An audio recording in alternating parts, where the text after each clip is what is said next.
That was the record before us, and here we are, pre-recorded, because we did this a few weeks ago, because we're not here at the moment, are we? We're away in that. I'm Ricky Gervais, with me Stephen Merchant. Hello there. And Karl Pilkington. He's not actually with us. He'll be in some of the best of clips that will be coming up shortly. Yeah, this is just us, isn't it? This is just us. We did this, when did we do this, Rick? A couple of weeks back. Hold on, what is it? It's the 27th today. Yeah. I enjoyed Christmas. I loved Christmas. I loved Christmas. I had a great time. What did you get?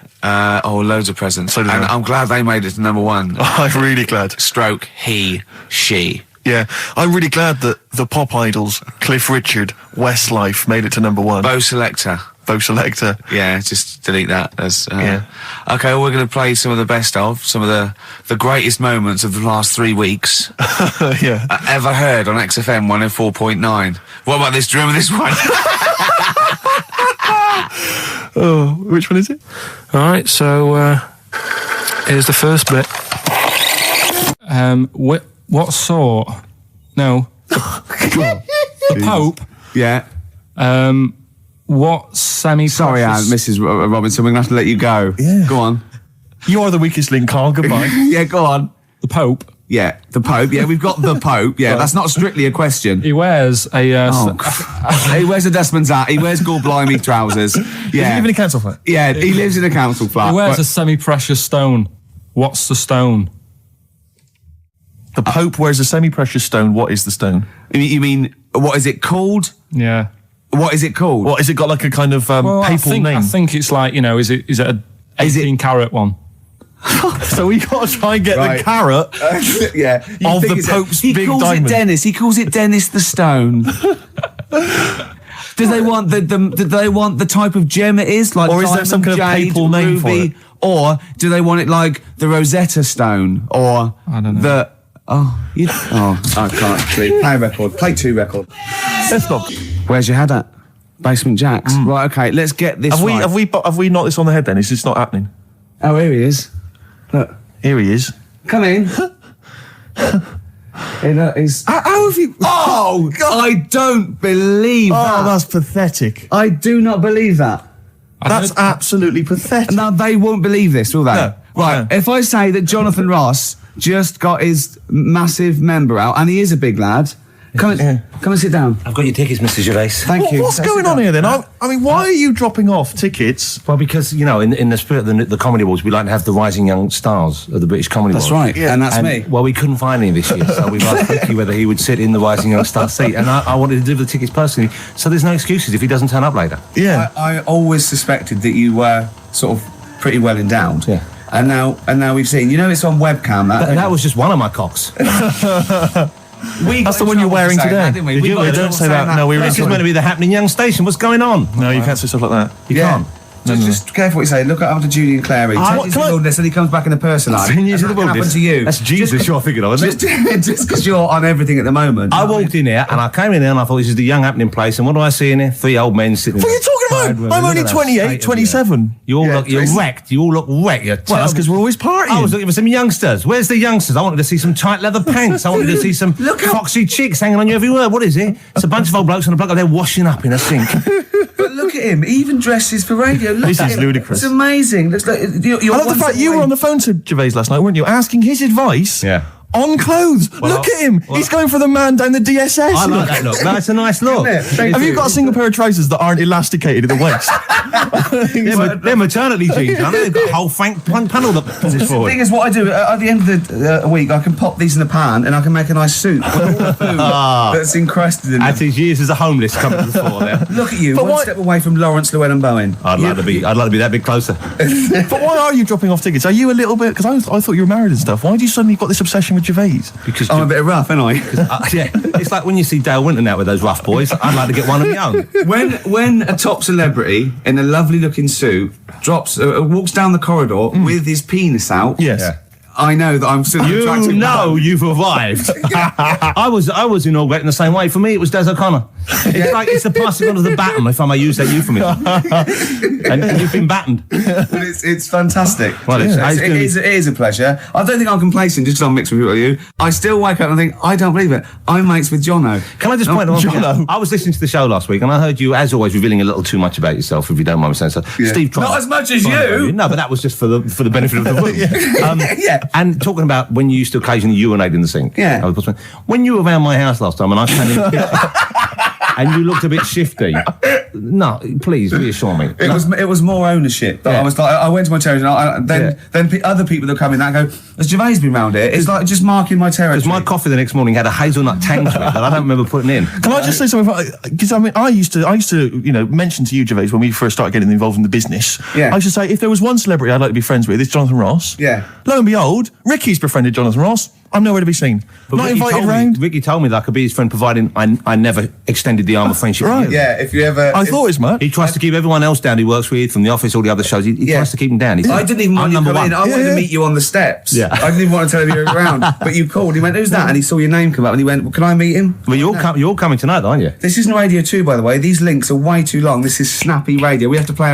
You might the be kids have lost interest. But the kids want to hear Coldplay, Catatonia, You know what I like? How about some more of that instantly forgettable hip-hop you play each week? One of those obscure hip-hop hooray. That's the worst feature on British radio. You should be ashamed of yourself. Wait a minute, I've heard your quiz on Radio 2. You're having a laugh. The hip-hop's had its day. You told me that one. Put it away. Put it away. I'm Carl. Carl, how you doing? I'm all right. Got a question for you. Right, man. Got a question. Yeah. The Pope. Yeah. What semi-precious stone does the Pope wear? That is easy. Go on. Topaz. Is that the right answer? I don't know. I might have wrote it down. I'm really sorry, Jonathan. It's not what he publicly admits to, but I have to know because I was hanging out with him at the Groucho one night and he was saying, oh, look at this, look at that topaz, go and buy that, look at that. Vatican City. Look at that, we can make a nice ring out of that, he said. Didn't go anywhere, but thanks for asking. I better go, I've got to go and buy some winkle pickers. Thank you very much. Okay. Enjoy it. Stephen. Yes. Carl, I wish I could say it'd been a pleasure, but actually it was quite creepy. See you later.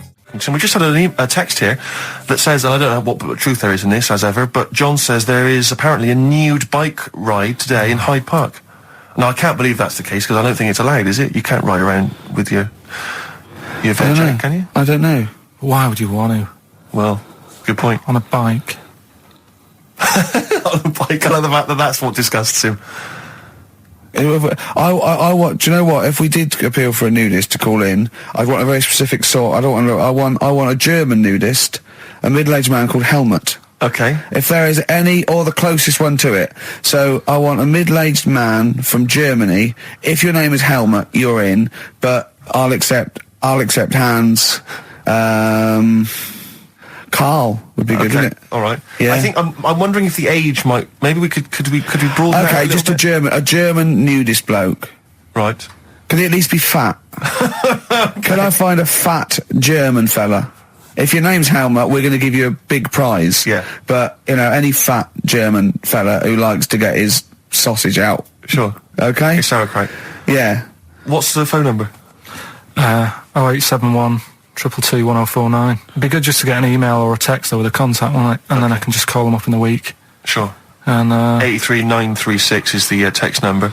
I don't know what our audience demographic pans out like, Rick, but I'm suspecting that's probably a fairly small fraction of our listenership.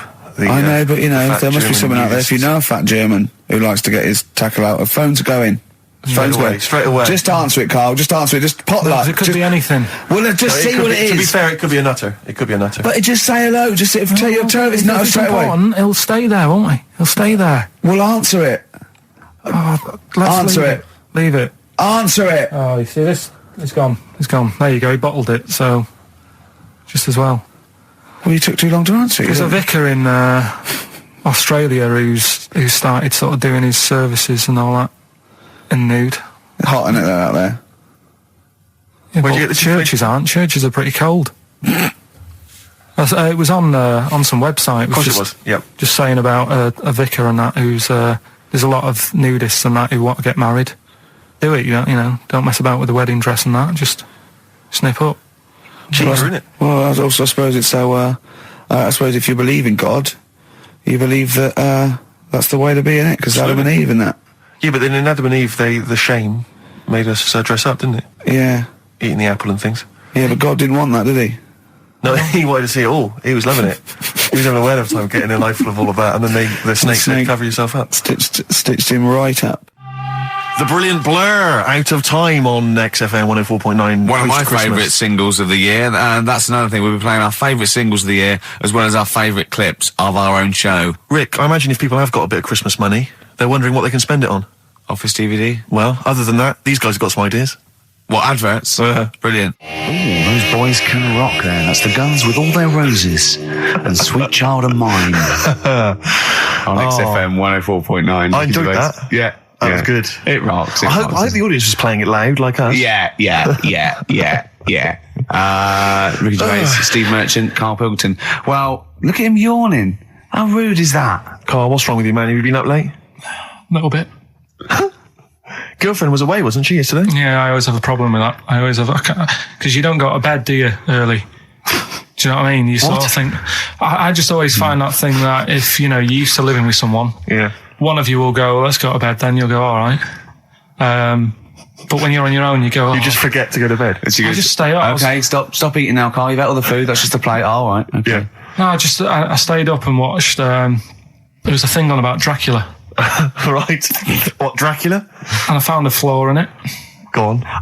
Not the fact that he's the living dead and and drinks blood to stay alive and he doesn't reflect and he can in turn into a mirrors. bat. Well, and you can go on. The mirror thing, you can't look in mirrors, can he?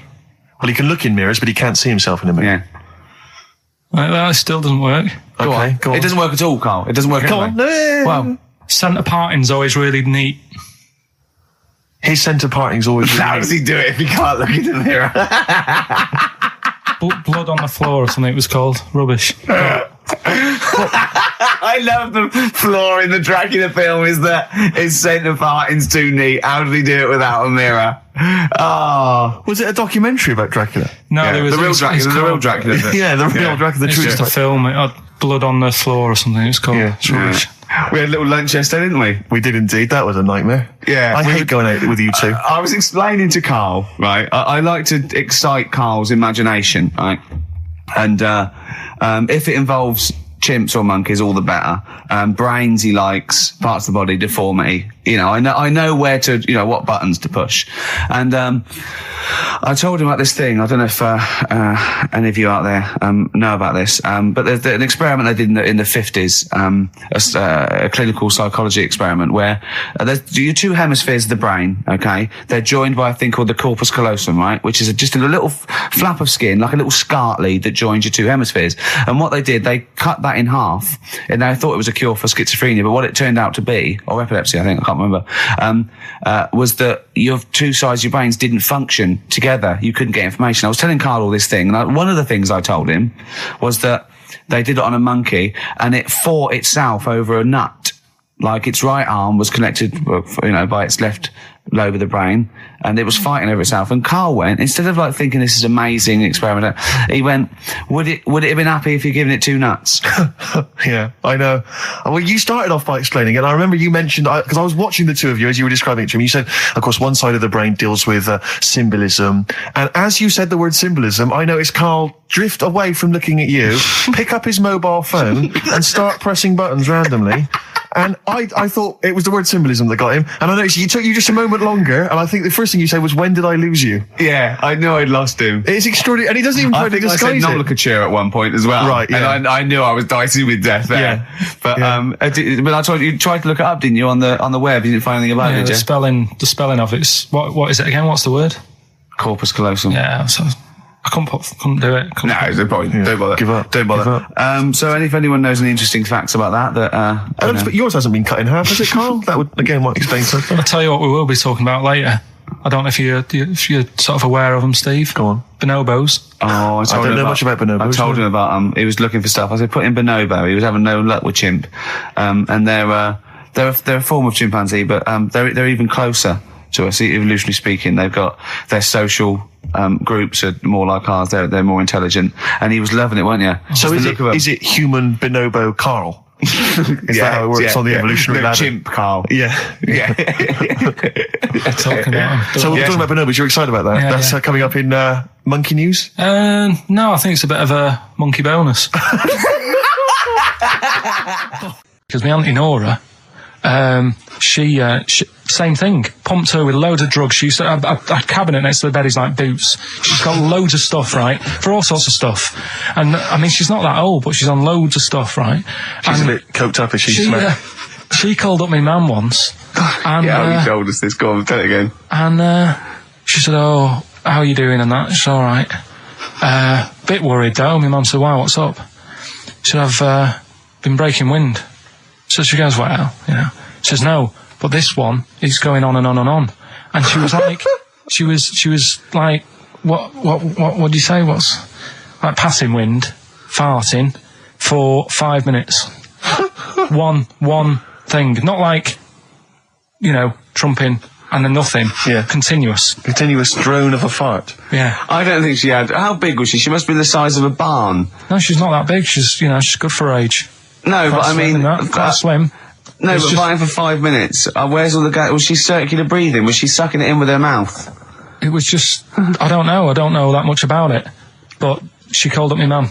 About 2.5 minutes in. Could you hear it in the background? 2.5 minutes in! 2.5 minutes in, she called my mum up, and it went on for a further 2.5 minutes. Oh. And she just stayed on the phone, did she? Where was- going, well- can you hear that? Well, Did she hold the phone next to her arse? Listen to that. She was off the I'm ground. trying to work a tune down. she was actually hovering. She was 4 foot off the ground when they found her, the ambulance men. The cat's dead. Don't light a match! Don't light that cigarette! Yeah, it's like that advert. The kids come home from school, switch on the light. Yeah. Then they see Granny hovering, turn the light on. Be careful if you have an elderly woman at home. Yeah. Drugs make you fart. so that's what I'm saying, you know, just let these people... What are you saying? No, wait a minute, what are you saying? I'm saying let people enjoy the life they've got left. No, you're not. You're saying don't put them in hospital, leave them at home to die. No, I'm not. Give them a Rubik's Cube and let them die. I'll tell That's what you you're something. saying. Yeah, I'll tell you something now, right? Steve, I'll tell you something. I didn't want to do it because it brings the show down. But she did die. Who, the blue-handed lady? Yeah. How do you know? Because I said to my dad, how's the woman next door? She said, oh, she went last night. They've got an old fella in there now. God. So, there you go. So, wouldn't it have been better to leave her at home where her friends and family can call and speak to her, even nip that round if they want, you know, with a cat, I imagine. No, it's definitely a cat now. What was that cat's called, do you imagine? Probably, I'm seeing like a big ginger one, so I don't know, something like, I don't know, maybe ginger or whatever. Maybe I had a budgie. But that's what I'm saying, just let them enjoy this life, because dying in hospital, I wouldn't like to do it. If I went to the doctors and they said, you haven't got long life left, I'd say, well, I'll stay at home. Yeah. And that's the point I'm getting at. Yeah. Right? If you can't do anything for them, let them enjoy their life. Yeah, a Rubik's Cube. Right, well, I remember, I think all kids go through a phase of shoplifting.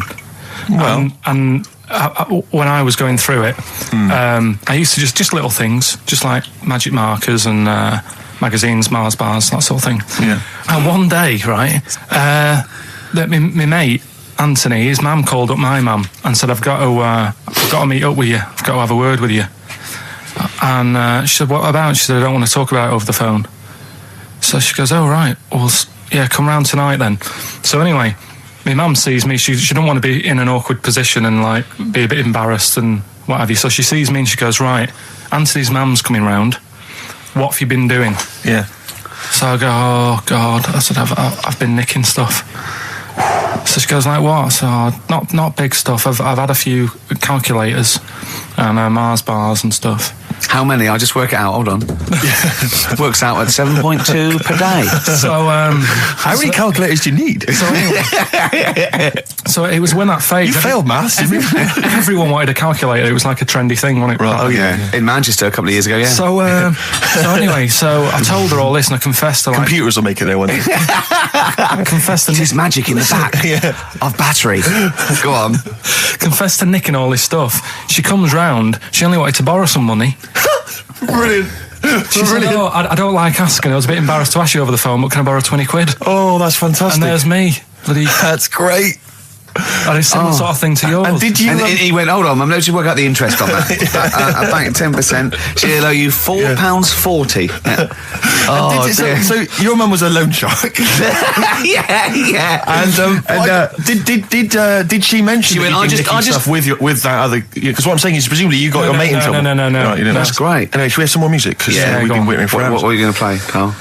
We've got the Cooper Temple Clause lined up. Brilliant. Probably you're thinking, Rick, isn't it time that we do our usual roundup of what's been happening in the news? Yeah. Which we always do every week. Yeah. We always do something, which is, I mean, basically, if you're listening and you're a new listener, say you work at a newspaper, we always try to be informative, just try and put stuff out there that just educates people, informs What are you people. thinking? Well, I said Monkey News is coming up, but what have you got? No, I was just looking on the net there and just found a couple of quite important news stories, probably worth mentioning.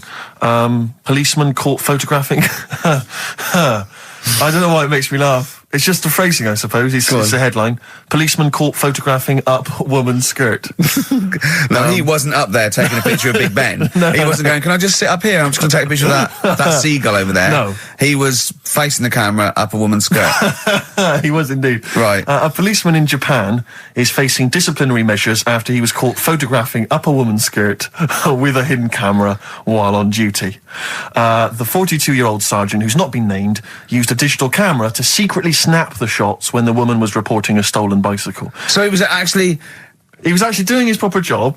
He'd obviously thought to himself, I'll bring him a digital camera today. On the off chance a beautiful woman comes in to report a crime or robbery, I'll have it ready, I'll have it positioned, in such a way. But this is interesting. This is how he got caught. Okay? The woman became suspicious after she saw a flash go off. brilliant. I mean, this Not so secret at all. Sorry, did I just see your shoe? Your shoe just seemed to just spring into life there. It was light. There was light. Yeah, I think I've had someone set fire to some magnesium that was on the end of it. It won't happen again. But it's only you and I in here, and your shoe was just suddenly lit. Why are you standing like that? Why is your shoe just sort of like between my feet? There's no reason. This is how I always stand. What did the bike look like? Flash? So, are you taking pictures of my family? No. And no, I'm not. And you should be wearing knickers anyway. Well, how do you know that? What? How did you know I'm not? How did I know what? I'm not wearing any. I didn't know you. I don't know what you've got up there. Well, I don't know what it looks like, and there's no way I could. Of course, it would be roughly that conversation in Japanese. I know, yeah. This is the Best Of Show on XFM 104.9. I'm Ricky Gervais, with me Stephen Merchant. Yes. I hope you're enjoying the Best Of. I'm amazed that these are the highlights and that we've strung it out this long, Rick. But the good thing about this is, we're not here, we recorded this a couple of weeks ago, just the links, right? This has taken us about 10 minutes for the whole show. We get paid the same. Why don't we do this every week? That's a great idea. High five. Listen to this clip, it's brilliant. Can I just ask Karl how he got on over Christmas? Because the last time I spoke to him, you hadn't bought a present for your girlfriend. I had to say I was on tenterhooks all Christmas. Well, you changed it. After that show, I felt bad, even though I shouldn't have done, because... Because you hadn't bought your girlfriend a Christmas present? Yeah, but I said to you, I booked a table at a hotel in Covent Garden, had Christmas dinner there, which was nice, right? It's good food and everything. Didn't feel like enough to me. Well, then I went out and treated some stuff, and then... No. A couple of days before Christmas, he went, I took Suzanne to that hotel we're going to go to for Christmas dinner. We had tea and cakes. And I went, oh, you treated her? He went, no, she paid for it, but I was just showing her what it was going to be like. That was her extra treat. She paid for it. I love that. Brilliant. Yeah. Well, it was a dear. It was like 150 quid for a meal for two, which is pretty dear. So I'm not going to buy her cakes as well. All right, love, have anything you want. You pay for your own pudding. I'm not mental. Yeah. So you treated her to some other stuff. Yeah, some bits and bobs. What, so she chose them and you paid for them? What, the presents? Yeah. No, you chose them and she paid for them, but you know, it's the thought that counts. I got them on the way home that Saturday. Well done. And what did you buy? Shops. Well, just some bits. It might be personal, Steve. Well, I don't care. Just some bits. Yeah, but bits and pieces. leave out the personal bits. What bits? Just little things. And then yesterday, right? A monkey wrench and a new washer for the shower. Yeah. Some recordable CDs that you need for your job. Oh, dear. Now, when you gave those presents to her, did her face light up? Right. I don't want to tell you what they were, right? But she wasn't that impressed. You're going to tell us what they were now, tell us what they are. You even know what they are. She told you on Christmas Day. Hold on, wait a minute. But it doesn't matter what they are. It does matter what they are. It doesn't. It does, Karl. It's you, mate. Of course it doesn't matter. Oh, God! Have you just remembered? Yeah! Right, but there's no need. I've got to tell him, Karl. I really want your permission, because I don't want to be I know it's not, but we know it's not that embarrassing. It's really quite sweet. Yeah, but in a way, right, the way I look at it is, right, Christmas, even when I was a little kid, right, is not... Please let me tell him, Karl. Well, let me just tell you first, though. Let me tell you why I didn't go all out on the old present front. All right. Justify yourself. Right. First of all, I've covered it up since then anyway, right, with that present, because I bought her some shoes yesterday, and she did say, I'll give you the money for them, but when I get home I said, it's all right. I said, you can have them, right? So not only did I buy her some food on Christmas Day, I got her shoes. She's probably had a total... Are they treated like a horse? Yeah. It's sort of like, yeah, there you go, there's your shoes, there's your food, right, bed down, see you later. Yeah, but what I'm saying is she's done... fed and clothed. Yeah, did you comb her hair? She's done well this year, right? So... The thing is, done well this year. It's like you're a single parent living on a council estate with a smack problem, and you still managed to buy them some Lego. When I was a kid, right, it wasn't about what you got. I remember one year when I was about 8. Right, this is going to make me cry, isn't it? This? No, it's not. I'm just saying the way it is. Right, I woke up at about 4 a.m. And I was like, oh, what have I got? And I couldn't sleep. I was that on edge. It's the excitement of Christmas, isn't it? It's like, oh, what's wrapped up? I need to know. Yeah. And it's the fact that people are saying, no, you won't know until tomorrow. Yes. That annoys you and winds you up. Okay. So I got up at 4 a.m, opened my presents, and then went, right, I know now, went back to bed, had a great sleep. Yes. Right? So it's nothing to do with the excitement of what you get. It's the excitement of not knowing what you've got. And then what happened when you got up to go down with the presents? What you're saying to me is that you could wrap up a brick because the thrill of Christmas is in hoping and being excited about what it is, not the actual gift itself. Yeah. Is that what you did? Did you get a brick? No, let me tell you now what he got. He got her a present, right? And she said, she came and I said, yeah, he got me. It was an industrial-sized packet of condoms. It was a joke gift. No, it wasn't a joke. It wasn't even a joke. I went home that Saturday after the year, past Boots, thought, might have something in here. They were on, like, some value. Right, you passed the Were makeup. they used? Right, but anyway. The makeup, you passed all the other... Past the makeup, stuff. past the lovely vanity cases. Yeah. The foot spas. Exactly. Yeah. Hold on. How much are these, love, for 100? Yeah. $4.99. Yeah. Do I get them reduced if I buy in bulk? So how many did you buy? What was it? I don't know, probably about 100. Right, okay. And is she allowed to use those with anyone? Did you wrap them? Can she just go out and have a wild time? Well, you don't need to wrap. They're already wrapped, aren't they? Oh. And then what did she say when she opened them? No, wait. Carl, what did she say? Right, play a record and we'll come back to this. Oh, you're worse than my father. That's genius. Go on. Talking about this the other day.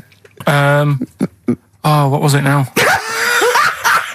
Listen, the fella. No, listen. Do you want, all right, he's got it now. Go on. This fella goes to the doctors, right? Oh, right, okay. Right, if this isn't any way apocryphal, stupid, illogical, impossible, right, you are never, ever speaking again on radio. So make sure this is at least possible. I'll tell you what, I'll even give you improbable but possible. So if anything that breaks the laws of the universe or logic, okay, that's all you have to avoid. On you go. Right, so this fella, right, he goes to the doctors because he's got earache. Right, okay, if a chimp's living in his brain... Go on. So he's got earache, he's sat in the waiting room and his ear's all bunged up and it's hurting a lot and what have you. So the doctor comes out and he goes, right? And because his ear's all bunged up, he doesn't hear it that well, right? So he thinks it must have been me, right? So he wanders in. Keep going. Anyway, I'm going to hate this. I can just feel it in my bones. Steve, I'm going to let you take over. Okay, let's hear it. So the doctor says, sit yourself down there, right? So he sits himself down. He goes, right, take your pants off, right? So he's thinking that's a bit odd. Anyway, he heard that though. He apparently he took his tackle off. The doctor did some operation. What, there in the waiting room? No, in his office. In his office, yeah. What? Wait. So he removed what? His genitals? Yeah. In his office. Why, Carl? Because he hadn't called him in. Oh, he'd called in the bloke who wanted his testicles taken off, and he didn't do it. What? So the doctor went out and said, Mr. Jones, who's here to whip off your cock and balls just here and now, right? Bloke comes in, didn't it? It must have been me. So the bloke who wanted his balls taken off didn't say, I think he said me. So he didn't interrupt then. So the bloke goes in, he starts taking his testicles off, and he doesn't say, I'm here for me ears. What are you doing with that? Right, there was this. This is what it's like about getting presents and stuff, right? With my mum and dad. Go on. My mate Colin, right? Colin Mackin? No, Colin Bailey. Oh, right? yeah. He had a little Sinclair Spectrum, right? Computer, which was like the thing to have at that time, right? Yeah. You used to always go round to his house. The deal was... Not the one you had to play through the window because you weren't allowed to. No, that's another lad. Oh, right? yeah. This is a different lad. And the deal was, he came to our house, and my mum gave him a pie. And then I'd go round to his, and I'd stay there for a few hours playing, Hungry Horace and stuff like that on it. Sure. Right? Now, my mum and dad knew that I really wanted one of these computers, right? So I waited about a year. Came round to Christmas Day. I thought, I reckon might have one. Turned out they bought me the wrong one. They bought me a ZX81 instead of a Spectrum, right? And Christmas Day, I'm there trying to load the games up. It's not working. I'm thinking, what's wrong, right? And the thing with me when I was a kid, I used to get quite sort of agitated. This is the moment, right? I found out that it needed a RAM pack to make it work, right? Looking in the thing and it's saying, and make sure you put your RAM pack in the back. And I was like, oh, where's the RAM pack? And my dad's going, I don't know, I've got you the main bit. That's it.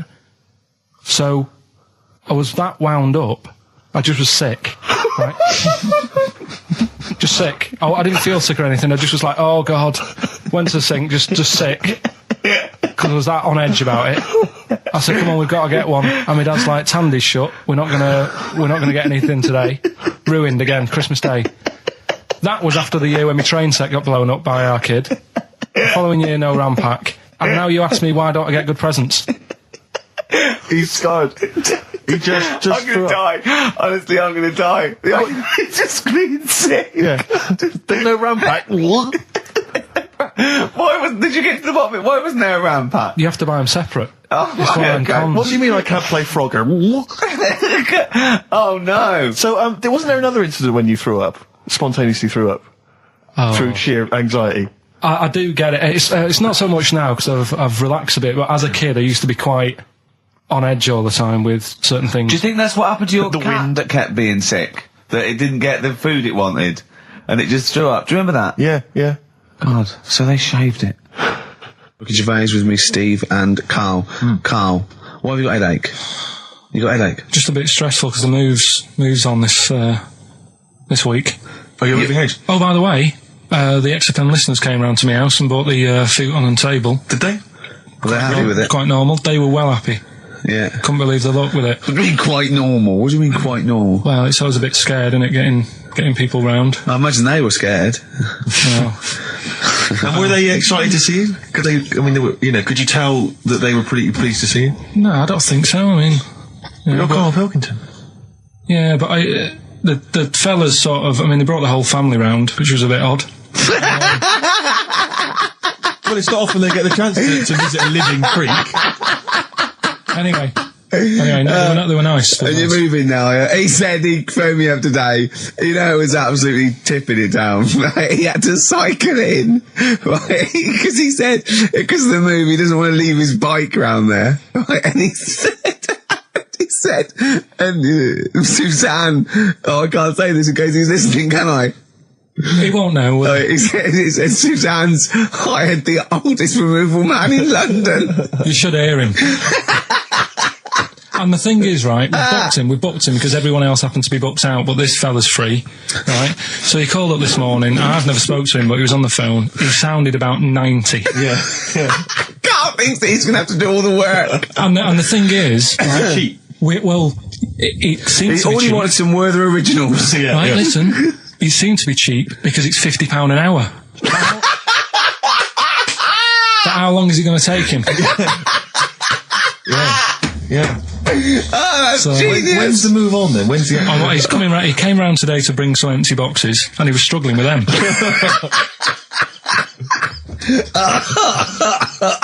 So it actually happens on Wednesday. Oh God.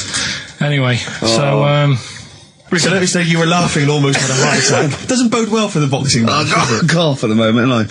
I've had my lemsip. This is the Best Of Show on XFM 104.9. I'm Ricky Gervais, with me Stephen Merchant. Yes. I hope you're enjoying the Best Of. Do you know what a fable is? I've got a rough idea. Okay, it's a thing that uses sort of metaphor, analogy, just to explain sort of morals. I mean, they're very, very old for a start, and it's all. I'll give you an example of one. A quick one. Oh, the one about the dog with two bones. He goes to a dog's got a bone. He sees a reflection in the lake, and he thinks, "Oh, that dog's got a nice bone. I'll have that." And as he goes to get that one in the reflection, he drops the one he's got, and that's one about I think I was told one when I was younger. Go on. I think it was one. This young lad, he's got a dog, right, and he sort of is about 8 years old, and this dog, he's had it since he was about 4, and it's a bit tired now, and he chucks sticks for it, and it doesn't go for it. And he's saying to his mum, "Oh, I want a new dog because this one's useless. It doesn't do what, it doesn't have any fun with me." So they say, "Oh no, but Rover's a good little dog. You should look after it." And he's like, "Oh, I don't like it. I want a new one." So they buy him a new puppy, and it's running around, yapping about, and he's loving it, and he's playing around with it in the grass. And then one day he goes to the park and he's messing about and rolling about with it, and he falls into the lake, right? And the little puppy's like yapping at him, and he's going, help me, the little dog's yapping. And then the old dog comes and gets his collar, and it pulls him out of the lake, and he goes, "Oh God, why did I forget about you? You're the better dog." And he loved that one again rather than the puppy. I got a feeling that was Lassie. Well, yeah, that was an episode of Lassie. What's the moral? What's the moral there, Carl? What's that telling? What's that explaining through analogy? Sort of, don't forget the old. Look after old people. I remember there was one I heard once about a young boy who got trapped in a lake inside a cage. But he loved his trainers so much he wasn't going to get them wet. But even though he had to get out there, and even though he thought that was the important thing because it's material value, he actually drowned, and the trainers were no good to him then. Got some new ideas for you. Go on. Well, they've all been blinders in the past. Go on. Did you do any competitions when I was away? Did we? I think we did, didn't we? Did we give away a DVD? Did we? Yeah, we did. Yeah, go on. Yeah, right. Go on. Anyway. Well, I thought some... This isn't like radio, is it, as we know it? This is just people talking. If the mic's on, it's luck. Yeah. If anyone's listening, I've no idea what they think of this show. It's not a show. Not in the traditional sense. No. Okay, then you're going to change with that, Carl. Because a show suggests a certain form of presentation. Yeah. A certain pride. And when we do present dare I say it, some planning. Yeah, and when we do, it's ruined by pressing the wrong button. Yeah, but I've got some planning here. Go on then. Quizzes. What I did was when I was on holiday. Yeah. Right. You said come up with a new idea, right? So the best way of coming up with ideas is sort of thinking, sort of nicking a TV show name and then twisting it a bit. Yeah. So. Or just rip off Simon Mayo's idea completely. That's good advice for anyone out there. I didn't. Yeah. If you're interested in ideas. Carl is presently running a course writing for TV. Yeah. And that's the lesson 1, isn't it? Just rip something else off. Just do it and change the title slightly. Yeah. Well, go on. This one I haven't really got. I don't know what to do on the game, but I'm thinking Strike It Ricky. That's all you've got? That's what you've come up with. How long did that take? What is that? I just thought it sounded a bit like Lucky. Forget that one then. Yeah, forget that one. Okay, yeah, well, no, good. No, we all have hits of this. Even Spielberg's, not all his films, can hit the. Go on. Right. No, okay, no, it's a good. Go on. Yeah. Remember Big Brother? Yeah. Do I remember Big Brother? No, go on. Big Mother, right? You call in. If your mum's ever, you win a CD. What do you mean? How can you prove that? All right, forget that. Right, ER. Here's one. Right, ER. Good one. No. Yeah. No. The Price is Right. Remember that? Yeah. Right. The Price is Ricky? No. The Rice is Right. And what I do, I read from an Indian menu and a Chinese menu. You tell me whether you have pilau or egg fried. He's a genius, isn't he? He really is a modern. That one. Go on then. Let's go into this one. Let's not cross this off right away. Go on then. What you read from what? Well, I'll get a couple of menus from like an Indian and a Chinese takeaway. Yeah. And I'll go like, chicken korma. Well, could I just suggest that as it's an Indian, it'll be pilau, and anything you read out that is... Yeah, but you don't know which one I'm reading from. What, the chicken korma's Indian, isn't it? Yeah, so you go pilau. But then Well, you might as well say Indian or Chinese. No, because then the name wouldn't work. The rice is right. Okay, yeah, I forgot you're working for the title backwards, aren't you? Okay, yeah. Okay. I'm so confused. I don't know where I am or what day it is. A programme that they've been in on Channel 4, right? Can you cross that out? We're not doing The Rice is Right I either. don't understand The Rice is Right. No, go on. I'll tell you that later. We'll have a game in the office, right? A game that they've been in on Channel 4, but has got really big viewing figures. Well, obviously not. Right. Or they wouldn't be binning it. Go on. Do you know 15 to 1?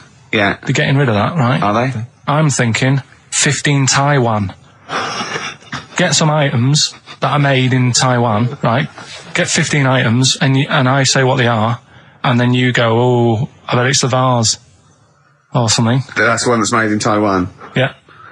Just explain that again very quickly. No, don't go. Forget that. Cross it out. 15 Taiwan. Tell you a job I don't like. What? I wouldn't want to be doing. The woman, there's a little woman who sits in the little snack stall on Finchley Road. Yeah. And I don't know how to describe it really. She is surrounded by snacks. She can't move for snacks. It's Does like, it look like American Beauty, but with different... not dissimilar to that. Yeah. It's a little hut on the station. And it's like, if you go to the seaside, you can put your head through one of those cardboard cutouts and it looks like you're a big fat person or whatever, and you can have your photo taken. It's like an equivalent of that, but it's just snacks everywhere. She's got bananas up to her chin.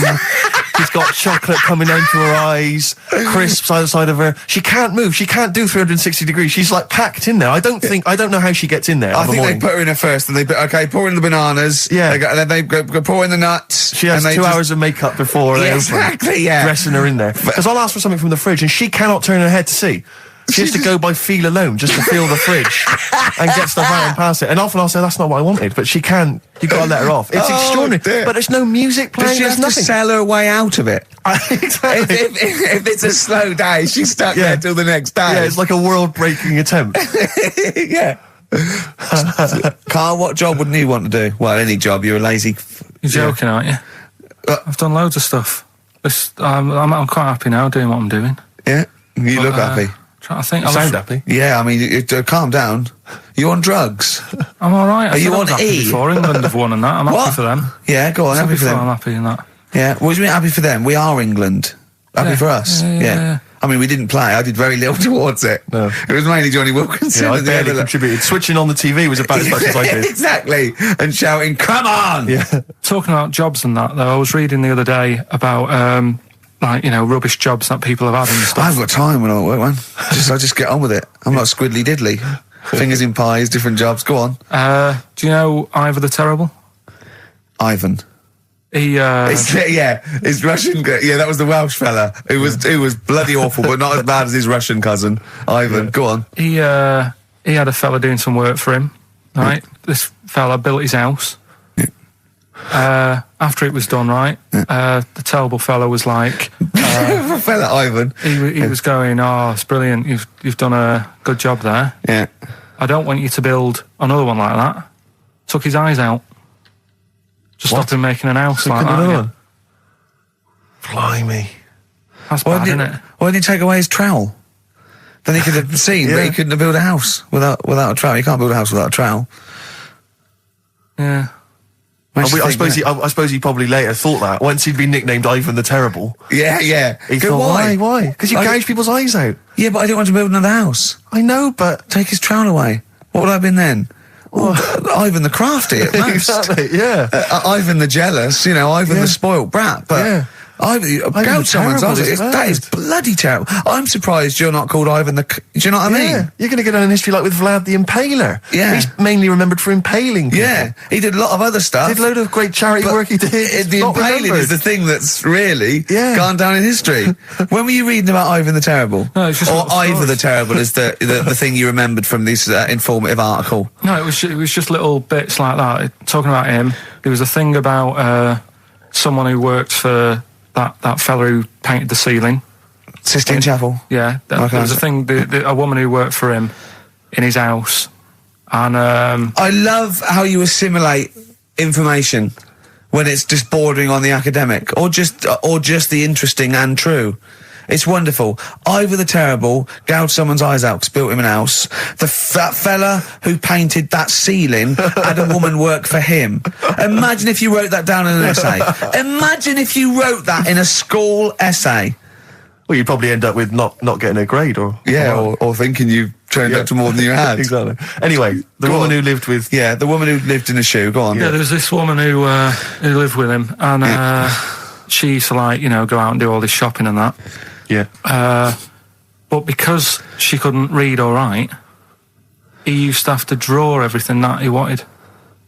Why couldn't he just tell her? I don't know. No, wait. That's an excellent point. Could she talk? Yeah, but if it's a big list and that, loads of different coloured paints. But why couldn't she draw on a piece of paper? Why did he have to do it? Because he's a better drawer, isn't he? That's the point. That's it. We were just looking for the logic of the story. You found it. You've done it. Play a record. He's a better drawer.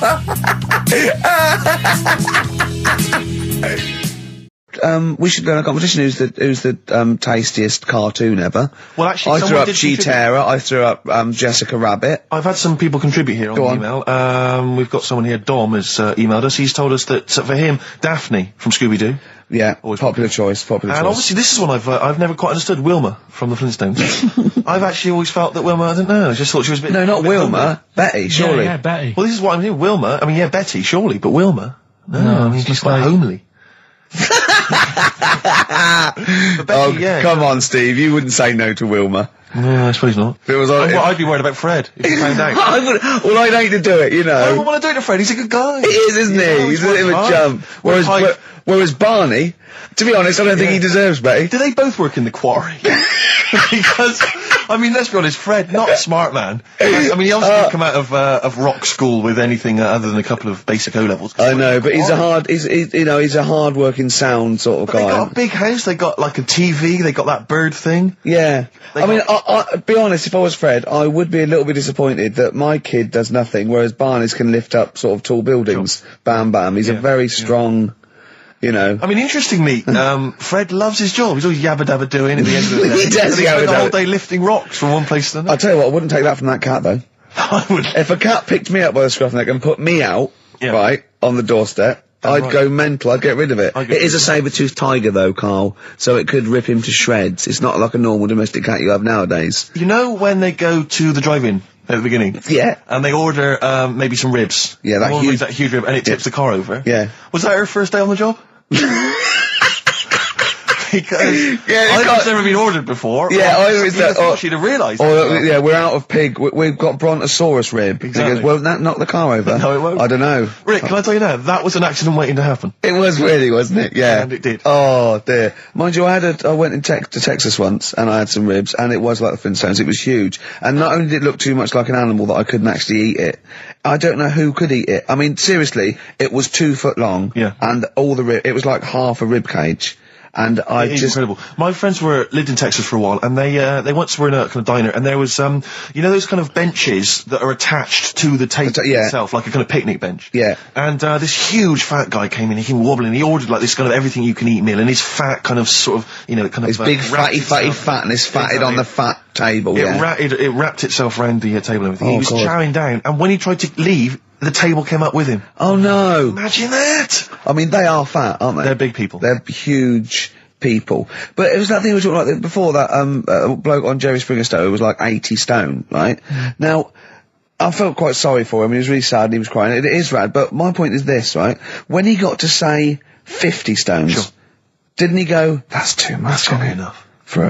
For a land animal. Exactly. Do you know what I mean? Yeah. That's big, isn't it? I mean, I'm getting worried. I'm 13 stone, and I am genuinely getting worried. I'm thinking, God. When you've got that big, when you've actually got your own mare. yeah. When you have to get in helpers to look what the scale says. Yeah. Like 4 or 5 people lift up your belly and go, it's 52 stone. You go, that's too much. Exactly. I'm going to only have 9 breakfasts when you begin to appear on the Ordnance Survey map. yeah, exactly, yeah. When you've got your own symbol. It's like, we can see 2 things from space now, Fatty and Steve Merchant. We'll be landing at about... Well, no, I'm just saying, at all, you're not fat, are you? You're freakish and big. Just another quick thought. Someone's mentioned Daphne from Scooby-Doo, but I've always had a soft spot for Velma. Velma. Because Velma oh was no, glasses. I mean, I'd have she's had clever. Can I tell you what would have happened if I was in that environment? I was maybe on the... Your glasses would have got tangled up. I'd have always had I'd always been making a play for Daphne, right? And Velma would have fancied me, but I'd have always ignored it because I was playing for Daphne. And then when I finally realised it was never going to happen with Daphne, I'd have blown it with Velma. Maybe not though. Maybe not. Maybe not. Sometimes those, they might, appreciate honesty. Go, listen, I've been hitting on the good-looking one. Yeah. Oi, Four Eyes. Yeah. Do you fancy it, Chubbs? Exactly. Something like that. Let's be honest, is what you're saying. Well, yeah. I'm wondering, I don't mean to be libelous, but Velma, she was quite short, the glasses, the short hair. Lesbian. Hung around with the dog and Lesbian. the bloke. I'm beginning to wonder if she was, maybe. I was like, see, unfortunately, I said lesbian there, and you still carried on with your assessment of what it is to be a lesbian. It's bad enough doing the cliches of having short hair, but you said the dog. Yeah, well, she hangs around with a dog. So do lesbians do that? Well, have you seen some lesbians? They're right dogs. Good night. Have you seen what I've done there? You know what I've done there, Rick? Comedy award winning. Oh, God. The first cut is the deepest. Let's hear it, Rick. On this album as well is The Killing of George. Georgie Part 1 and 2, remember? About the gay bloke. Georgie Boy was gay, I guess. His favourite song. Carl's favourite song, right? And I was going, oh yeah, I remember that, yeah. I said about, and I said, did not intend to take his life. He just pushed it when he gets mugged and killed. Do you know what he said? I was sitting outside, I was singing, he went, well, as I said, they go out too late. They go out too late? He meant gay people go out too late. He went, no, they do. I went, what do you mean? He said, well, they're always out, they go out when people are coming home. He said, if he'd have been in bed by 10, he'd still be alive today. That's a sobering lesson. And he went, there's one that works here and he's shattered every Monday. Oh, if you're gay and you're listening, just be in bed earlier. Go out when sensible people go out. Yeah. You're right, we're not on the continent, Carl. If you're gay and you're not in bed by 10, go home. Yeah. I don't get it. Now, right, okay, it's the film review. Carl, you just tell it from the heart. Tell us what you thought about the film, what you thought the... Can I just ask, is this the first time you'd seen Gladiator? You'd never seen it before? No. Okay. And what were your thoughts? Okay. The film review. Gladiator. It's alright. Nothing great. It's like an old, sort of an old version of Rocky done in the olden days, really. Right.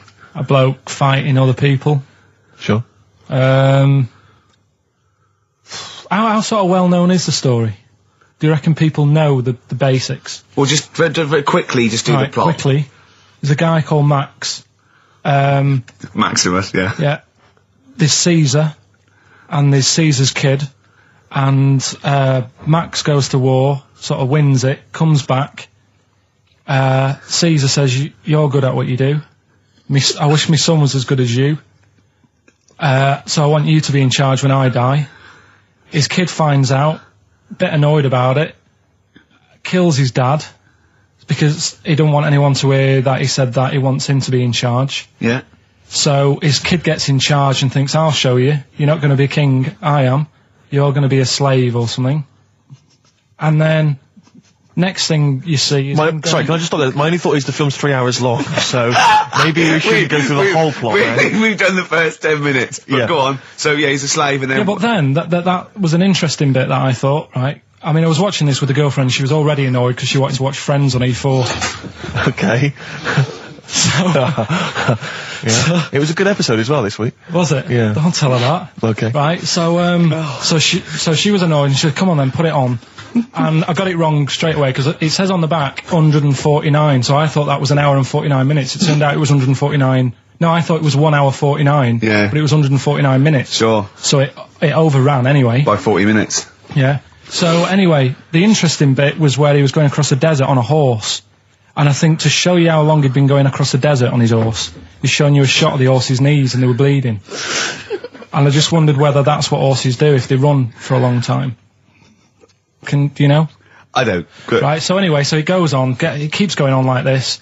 He's a slave, and then he has a fight at the end with the Caesar's kid, and he kills him. And that's how it ended. Okay, good. What did you think of it? Just generally, what bits... What do you think was wrong with it? Right, well, I've read up on it, and there's already a fact that is wrong. Right. Max, no, Caesar's kid, he didn't actually kill his dad. His dad died of a natural death. Right, in real life, you mean? Yeah. Okay. And what's Caesar's kid's name? Comedian or something? I think it's comedian. Yeah. Yeah. That's where the name comes from. When a funny person is called a comedian. He didn't actually get killed in real life by Max. No. He died by his sister poisoning him, and he didn't die. No. Are you saying that this is not a historical document? It's wrong. All over the place. Yeah. Well, next week I'm giving you Braveheart, and that is actually true. That is factually accurate. I can't handle it. It is. It was a little Australian fella that helped him out. Just for people who watched it, you know that the guy, Caesar's kid. Yeah. He died. His sister tried to poison him. That didn't work. Apparently, he was a gay fella, and his boyfriend, who was a wrestler, strangled him. Where did you get this information? On the internet. I thought I'd look it up to see how much of it I actually got right. Yes. And that's what I read. Okay, so out of 10? 5. Really? Yeah. Okay. It's no good. I wouldn't get it out. It's annoying the way it says, like, you know, this film's got to be seen at the cinema, because I saw it at home, and I don't think I missed out on anything. Very good point. I think that's probably the point they're making, but yours is valid too. We'll play a record, and after that, I'm going to ask you about Rasputin, the Mad Monk. Go on, then. When things like that happen, right, you know, you've been told not to mention it. Yeah. And you're like a little kid. Yeah. And once things are in your head, yeah, it's difficult not to mention it. I mean, when I was a kid, yeah, right, my mum's sister Hazel, right, was seeing another bloke. It's weird because she's a lesbian now. That's really weird. That must have been an interesting Christmas. But anyway, she was seeing this bloke, and he looked like Ken Dodd, apparently. He looked like Ken Dodd. Looked like Ken Dodd. So people said, don't mention it because it gets on his nerves when you like meet him and you go, oh god, you look like Ken Dodd. So I said, all right, his name's Will or whatever.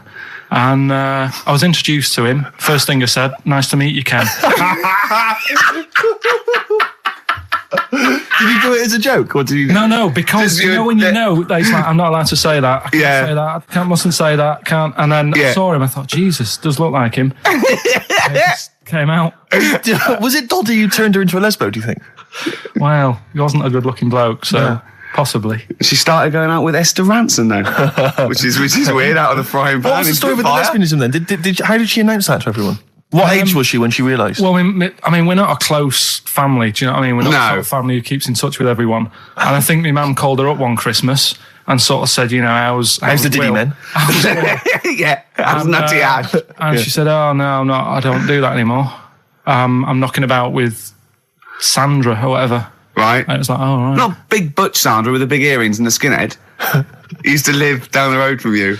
I don't know. He used to get Doc Martens wholesale. That's Sandra. All right. Well, I'm going to be kicking some ass today because I'm going to be shamelessly self-indulgent. And we've only got 2 shows to go. So I'm playing some of the most beauteous tunes in the world. I was just telling Carl, lined up a Simon & Garfunkel track, Only Living Boy in New York. He went, why is he the only living boy in New York? I went, what? He went, what does that mean then? I went, I don't know. He went, well, what's it about? I said, I don't care. I said, it's lovely song. He goes, no, but what's it? I said, I don't go into that. I said, he went, I like a story. I said, like what? I said, killing of Georgie, no trickery. Killing of Georgie. I think we should play that at the last. It's good. I heard it the other day on Radio 2. It was cracking. It sounds like, well. It's really good. Tell them what it's about again. It's about little girl, gay fella. A little what? A little gay fella? Yeah. Right. Who, I mean, I haven't heard it for a bit, so it's all off memory, this. But, gay bloke. Is he from Scotland? I have no idea. But he's from somewhere where gays aren't liked. Okay. Right? No. Well, he is. George Boy was gay, I guess, nothing more than the kindest guy I ever knew, right? No, all he did was, right, his father said, how can my son not be straight? Kicked him out. Right? Goes to America. Yeah, but you can handle all that. You can handle your dad not getting on with you if other people around you are into the same scene. Yeah. But he was like, he was left on his own. He didn't know what to do. Yeah. He was getting stressed out. Yeah. So he goes... And this was before, I mean, this is... when did this record come out? 77? 77, yeah, something like that. Right. And he's... During punk. Right. Oh, I see. Yeah. So you know, the village people had come along and made gay cool. Yeah. That had already happened. Yeah, but it go wasn't on. respected. but he was watching the telly or something, and he saw that New York had loads of them over there, and they're all having a good time. Sure. No, sorry. At no point in the song does Rod Stewart say little gay Georgie was watching telly and saw loads of gays in New York. At no point in that song. No, but this is what I like about that song. You sort of picture what's going on. You make it up. Yeah. Okay, so the little gay fella was watching telly, and there was presumably the and now from New York, the gay show. Yeah. Or whatever, because it was a big scene over there, wasn't he, in the 70s? Yeah. Okay. Right. Go on. So he goes over there, and he's having a great time and that. He's meeting... Went to New York town, very quickly settled down, soon became the toast of the Great White Way. Yeah, they loved him. All the old queens blew a fuse. Yeah. Yeah. And then, I don't know, he was out late one night, Yeah. and he's walking home, Yeah. and gets attacked, gets killed, Yeah. and he's lying in the They gut. didn't intend to take his life. They just pushed their luck a little too far that night. Yeah, you see? So, Yeah. but what's good there? Is it good that he had a bit of a good life and was able to be himself? Yeah. Or should he have stayed in Scotland? He didn't come from Scotland. Again, I really... Right, I think, is there any way we can get this song before the end of the show and play it? Because I've heard it recently. A lot of people listening will have never heard this song. They wouldn't have any idea. Can what we're talking I about. say what you said when we were talking about that song once before? Is it bad? It might be, because we were talking about, Georgie Boy, and he, got it. I don't know. What? It's when you said... Well, no, it's a fact. I don't think if Well, any- he said, so it's fucking Georgie, he gets out, so dies, right? He goes, well, they do go out late. I know What, a few- gay people I go know out a few late? gay people, and they start to party late on. That's Yeah. what in Soho, right? Girlfriend got in a cab, right? Suzanne was in a cab, and the cab driver was taking her to an early start, right? She works at the BBC. Yeah. Early start, 4 a.m. It was going down. It was mental in Soho at 4 a.m. Yeah. They were all still like starting the night out. How do you know Whereas- they were gay? It's Soho, isn't it? Fair enough. Play a track. I'd love to be able to try and dig this out. Yeah, we will. This is Simon and Garfunkel, The Only Living Boy in New York. It's lovely. You know, when I went to the BAFTAs with you, and I wasn't really enjoying it, you were like... can't. He's what? No, You you didn't are tell such us an this. ungrateful. There are so many You're people. like a little charity case. You're like, oh, I had God. chicks queuing up Yeah. around the block. You'd wanting to usually come. have to. I know, but I Someone told like you you. would have to write to Jim or Fix It or Esther Ranson to get them to meet us sort of people. And now it's on your doorstep. I'm amazed that you didn't enjoy it. Why didn't you God. enjoy it? You got to walk down the red carpet. You went in. There was George Best, one of your footballing heroes, was there. A load of was other good. big names. You sat there, you had prime position. You came backstage with a load of other big names. Hey, you had a lovely bit of You were grub. filming this thing for the DVD we're making. That's you, a cameraman on our DVD. And yet you think, now you look grumpy because you had a couple of pints and I can't believe So tell it. us why you didn't enjoy it, because the ceremony, what didn't you enjoy about that? It was interminable, wasn't it? Far too long. Wasn't it awful? So 3 boring. hours. I thought you were going to say something. Really? Sorry. 3 hours. Yeah. I mean, I suppose for you two, at least, you were going to get something. Sure. Yeah. But with me, it's like, I mean, I've never graduated or anything, so Have you not? I'm trying to think of a situation. Basically, I sat there for 3 hours knowing that I'm not going to get anything out of the night. Yeah. Right? Now, no one Did you? told Sorry, me- when we invited you and you said yes, did you think you were up for an award? No, but I thought we were going to be sat round tables having a nice bit of food, Yeah. whilst people are going up there winning awards. Yeah. But 3 hours of the same thing over and over again. I mean, if a film's 3 hours in the cinema, Yeah. you go, well, it's long, but I wonder how it's going to end. Yeah. But this was just like the same thing over and over again. Some guy going up, thanks a lot, cheers for the bit of brass. And then going down, sitting down, the same thing over and over again. Honestly, right? I'd say it was one of the worst things I've ever had to do. Lincoln! No, I enjoyed the night afterwards when we did have a bit of lamb and a nice bit of veg and that. That was Yeah. all right, and I went home and I was happy. And I got the little freebie bag that you're talking about that we're giving away, Yeah. which wasn't much good stuff in it. Oh, All right. Christ. No, 'cause What would you have done on right? that Saturday night? Suzanne What said- would you have done or the Sunday night rather? What would you have done had you been at home? I would have stayed in with Suzanne, right, watching telly, having a nice bit of pate on toast or something, cup of tea, watching 24, But instead, I had to buy an expensive suit so I didn't show you up. Right? Jesus, Yeah. How much did you spend on your suit? Well, in total, right, because, you know, the shoes and the suit and the shirt and the tie, it was about 600 quid. That's the most expensive evening ever. And that's what I'm saying to you. And the daft thing is, it's dark in there. I don't know why you've got to wear a nice suit. You can't wear a tracksuit, for goodness sake. It's dark in there.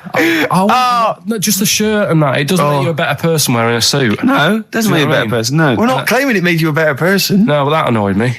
Yeah. I mean, it was an experience, innit? That's why I went, because you think, if I didn't go, if I would have said to you when you invited me, no, Steve, I don't want to go, then I would have never known, right? Yeah.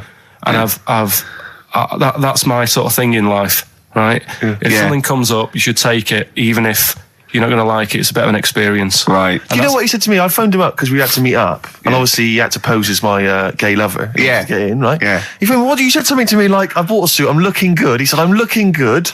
People will think, how on earth did he end up with that good-looking guy? So he got into the role. That was what he said to me. He started getting into it. Such an insight. Play a record. I just must say that we've had an email from Darryl Foss. Lots of people have emailed in and said, well done on the BAFTAs and well done on your Room 101. They really liked that. Thank you. There's one guy, Darryl says, Ricky, has your dad only got one D-Mob suit? Because I don't know if you noticed, but Ricky wears the same suit every single time he appears on TV because he spent a fortune on it getting it tailor-made. I've only got one. It's a good suit and I he wears it know. all the time. And it's winter as well. It's like a pure wool, so I'm sweating everywhere I go. Anyway, usually it's too much cheese. I won't be buying another. Huh? I won't be buying another one. Ever. Yeah, that's it. Yeah. Suzanne told me today, right, because I've handed it in today to have the trousers turned up a bit. Why? Because it was a bit of a bodge job for the night. Yeah. Right. It was just some pins sort of holding it up the other night, but you didn't notice, and I didn't tell you because I thought you'd be getting on the stage and saying, "Look at that freak over there with his pants hemmed up." But I took it to the place to get it done. Suzanne tells me that I'm going to start shrinking now and getting to that age where you start going small. I know that must have been a revelation to you and a worry. Like, how small do you get? How small do you get? Oh, Right, what are we playing now?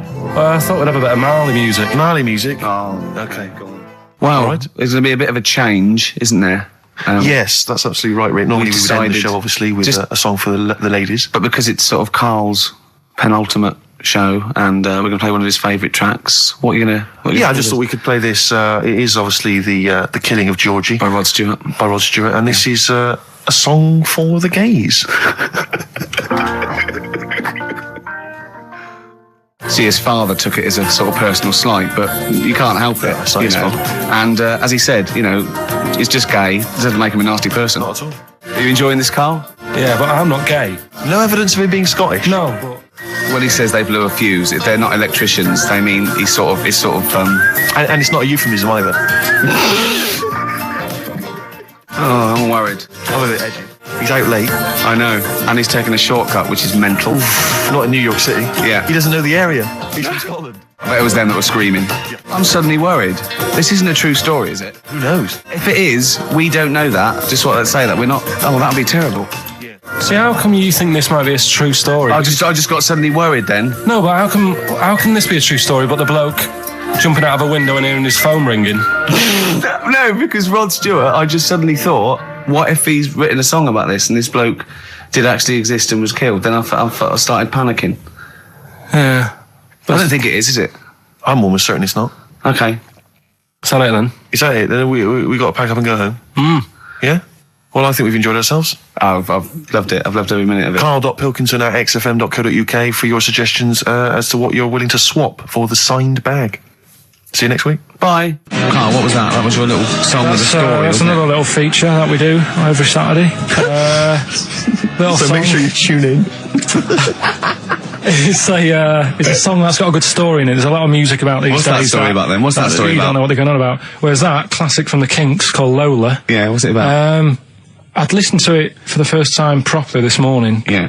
And what I've worked out from it is, there's a fella who goes out for a normal Saturday night out. He's in Soho. Yeah. He's having a Coca-Cola or whatever. And Cherry-Cola, he sees this woman. He thinks, oh, she's all right. Won't mind a bit of that. So he wanders over, and he sort of gets talking to her. He looks at her. She's got a great figure, nice face, and all that. Lovely knob. And she speaks, and he goes, "Oh God, got a bit of a bloke's voice. Yeah.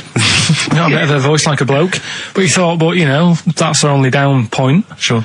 So he dances around with her, and I think he sits on his knee, I think he said. Yeah. Anyway, it turns out it's a fella. Yeah. Right. So, a sobering lesson. Yeah. What do you take from that? look, always sort of, if you think you might be talking to a bloke in dress, just look at his sort of Adam's apple. And he'll probably have a hairier arse than a woman. Yeah, I think you've gone too far away then, though. I think you're already getting too close. It's a bit late to pull out. No, pun intended, definitely. There was a pun intended. Oh, was it? Alright, was it? Yes. Alright, okay, we don't be disgusting then. Right, okay, right, the results of, We ain't got a winner for the first time. Yes, we have, we've got loads. We've got loads of winners. No, we haven't.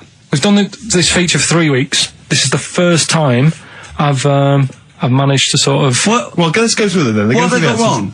The first one.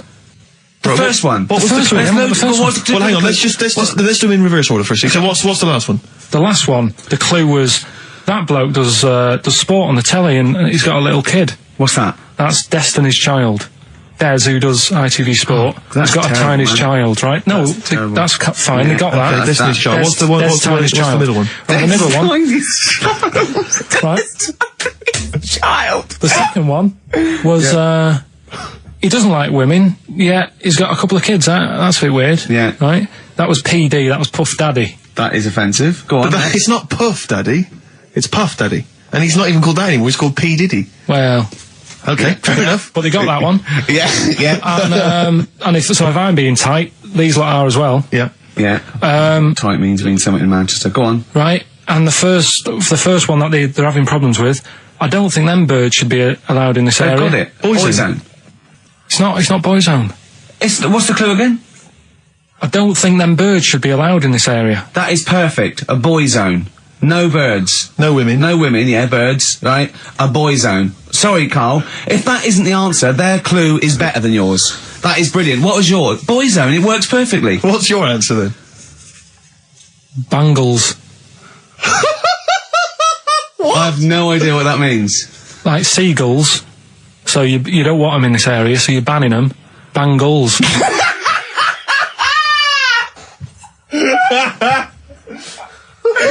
Oh! Well, give it to Boyzone, because Boyzone's better. Don't use birds being allowed in this area, it's a Boyzone. I think we should have a rollover. Carl beat them. Carl beat them. You have to use his logic, surely. But theirs works. You can't do what am I thinking. No, that's not what I'm thinking. It perfectly. It works perfectly. I think you've got to give it to the ones that got the Boyzone. Well, how about, right, because they didn't actually get into my head and my way of thinking, heaven right? forbid. How about we just keep back the David Attenborough, and they can have, I'll chuck in the Hellraiser, right? Okay. And Blondie album and the Madness one. Yeah, okay, pick a winner at random. Pick a winner, Steve. I'm going to give it to Paul Sloman, who got those answers, and he also says, P.S. Carl, you're a moron. So, I'm giving that to Paul, and good luck to him. Right, well, he's got a crazy night tonight. If we can rush these over to him, he's got a cracking Saturday night. Well, if I'm a moron, I might get your address wrong when I send them to you. Ooh. Coming right back at you, Paul. Yes. Right. John, play your song. Carl's annoyed because they didn't get banned goals. A song for the ladies. I think we seem to have missed this a lot of weeks, but I've been wanting to play this. It's not like us to forget things. This is a band Frente, who kind of came and went and no one was particularly interested, but they did do this lovely acoustic version of the New Order tune Bizarre Love Triangle, and this just shows you how incredible the melodies and the words and everything are. Brilliant. New Order. Just play this. Good night. Bye-bye. Is this in the week? Do you reckon Richard Anderson will be back next week? Yeah, Richard Anderson will not miss this show. Kids, they know too much now. Yeah. You despair. I know, right? Yeah. Listen to this one, right? Go on. My dad had me niece in the car, right, running her to school one day, and she was in the back of the car with a mate, and they were chatting away about stuff like kids do. And he got onto the topic of one of the mates, who he said, I mean, you've got to remember, my niece, this point, was probably about 5 or 6, something like that, right? In the back of the car, talking about My Little Pony, whatever it is they play with. Subject changed. That Lisa in our class, she's a lesbian, isn't she? Right.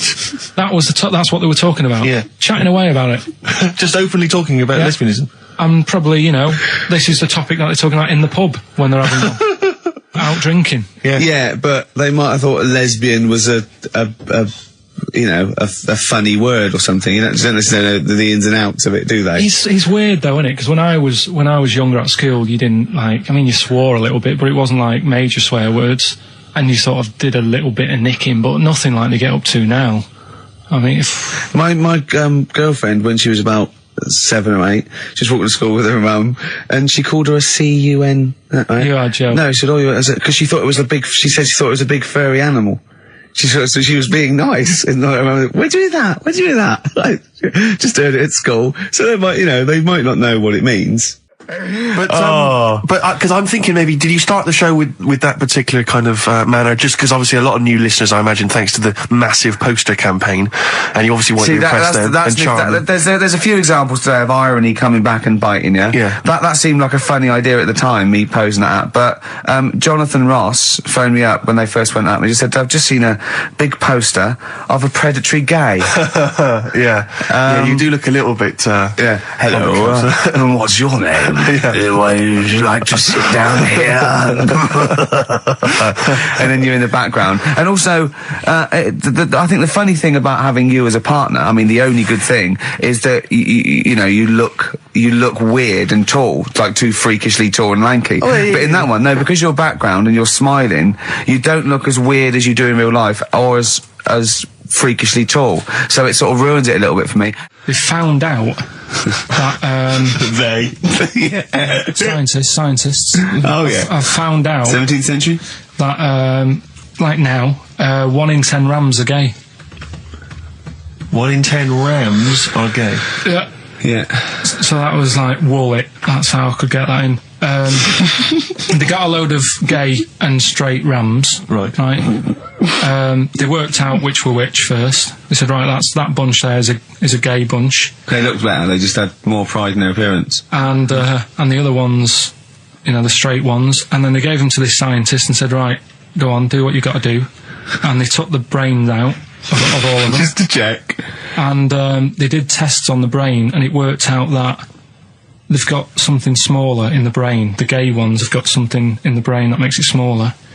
And they said, right, well, that's probably how it's going to work on males, on like males and females and like humans. So you took from this that gays have smaller brains than straight people? No, there's something in the brain. Right, go on. So if someone's saying, oh, I'm a gay, or they're not sure or whatever, they will now be able to find out. So you can go to the doctor and to find out if you're straight or gay. Is there any gay in my brain? Let's have a look. Do. You've got a little bit of a gay in you, yes. A little bit of gay in there.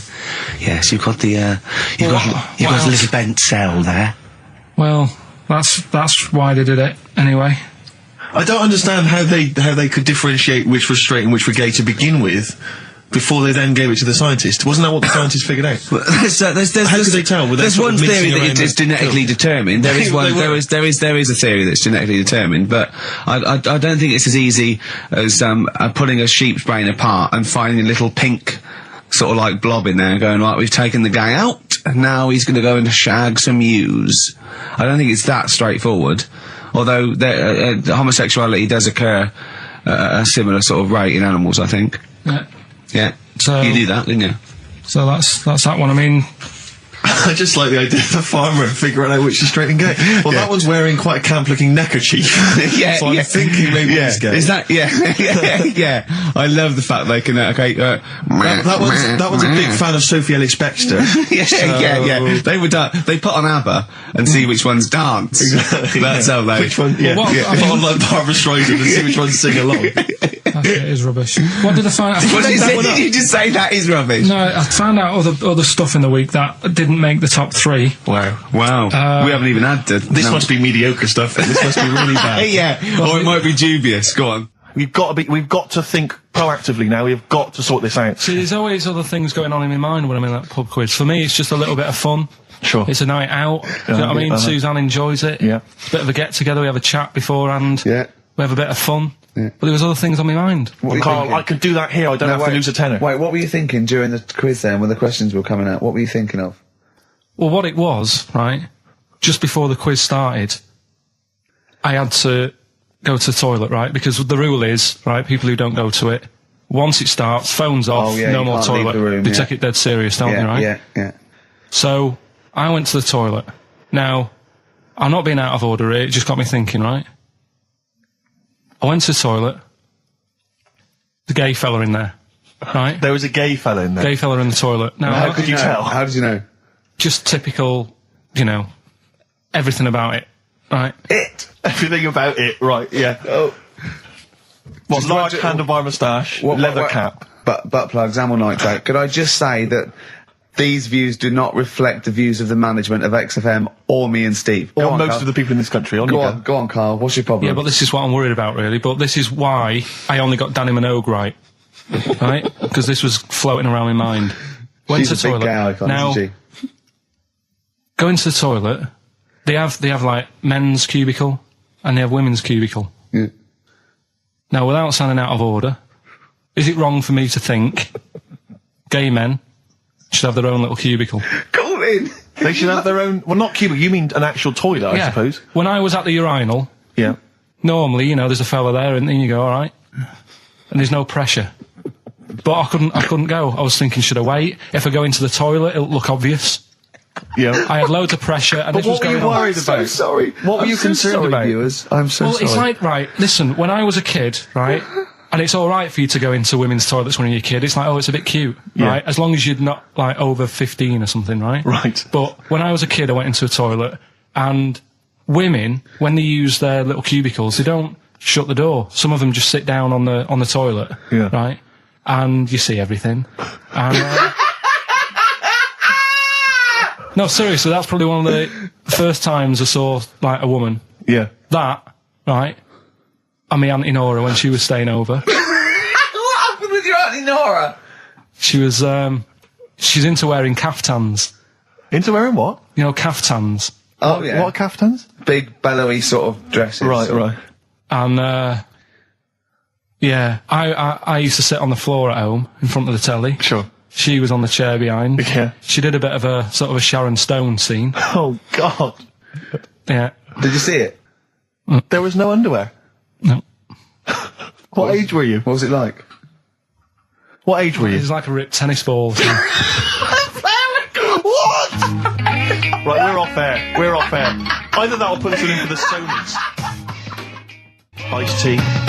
That's how I'm living. A bit of old school hip hop. Where's RT? All right. Good point, yeah. Go make me a cup of coffee or something. Well, before you do that, can I just qualify something? I'm a little bit concerned about your toilet discussion. What exactly is your point again? I was just a bit bemused. You see, it's a tricky one. All I'm saying is, right, there I was at the pub quiz. I go to the toilet, not thinking about anything.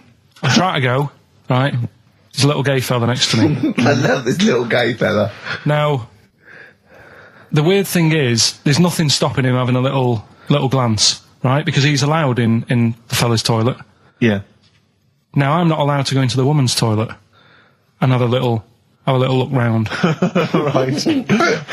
So all I'm saying is, should they have another toilet area? What, for gay people? Yeah. And so this would be gay men and lesbians?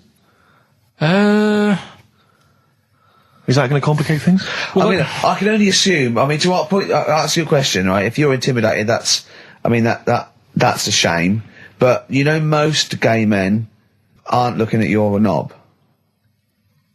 You know that. What do you mean? I can only say that 99.9% of gay men who use a urinal standing next to what they assume is a heterosexual man aren't looking at his knob. What are they doing then? They're emptying their bladder. No, but the thing is, I can't talk politics for Carl. you're saying like, about would you have one toilet for lesbian women and gay fellas, right? Well, does that mean? Would it be mixed? Would it just be? Well, would it have a man on one? That's heterosexual man. One little picture of a woman, there, and then what? What would the little icon be? A man and a woman? A man and a woman. Just having a chat? Yeah. in pink and dot But lines. you couldn't mix them, because then what would happen is you'd get people who are going, oh, I'll play up to this a bit. What, pretend to be gay? And yeah, sort of grow a moustache and shave their head. And pretend to be a lesbian. Right. Yeah. So, I see. So, people pretending to be gay so they could go in and have a look at the lesbians. Yeah. Right. So that would mean that we need 4 cubicles now, wouldn't we? Yeah, no, this is fine. 4 cubicles. So every pub How now... many toilets do we need at the Every moment? pub's now got 4 toilets. Oh, Carl, bisexuals. Yeah. Now, interesting. Bisexuals. How many toilets do we need now? Call the council. Do you use any? Huh?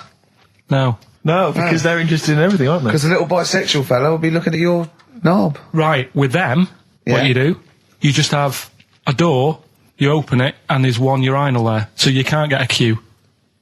They have to sort of wait. I just thought that, well, why can't there just be a thing between the urinals so no one can look at anyone else's knob? Wait a minute. Just to go back to Ricky's point, what stops, even if we've got the toilet for gay men, what stops the gay men who want to have a look at your willy going in the regular toilet and pretending that they're straight? Most men don't wear gay across their No, head. exactly. They don't have a tattoo. There's no branding yet in the British house where they have to declare. So we're going to have to expand this. What so we've do all you- got to carry identity Do you know cards. you can see a gay, can you? Coming a mile off.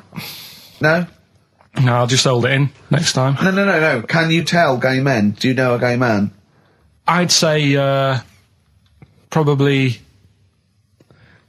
if you did if you lined some people up Yeah. and said point them out, I reckon I'd get. But hold on, we're not talking about people dressed in leather with the arse cut out and an handlebar moustache. Yeah. We're talking about, the everyday, No, non-seen. of course, Oh, no. well, yeah. But I mean, suppose I put you in a room and there was 10 naked men, right? Yeah. And there's 5 gay men and 5 hetero. Could you walk along that line looking at those gay... Am I naked No, you don't have to be naked. Why would you have to be to naked? catch them out? Play a record! How would you catch them out? Don't go into it. Don't go into it. Play a record. Miserable now. Would you share a toilet with Morrissey? From Manchester, you have a lot to talk about, wouldn't you? Yeah. We've had an email, Rick, from Jim, and he's just simply said, what about a separate cubicle for bold Mancunians? Wow. Makes a lot of sense. Yeah. You just have your own toilet.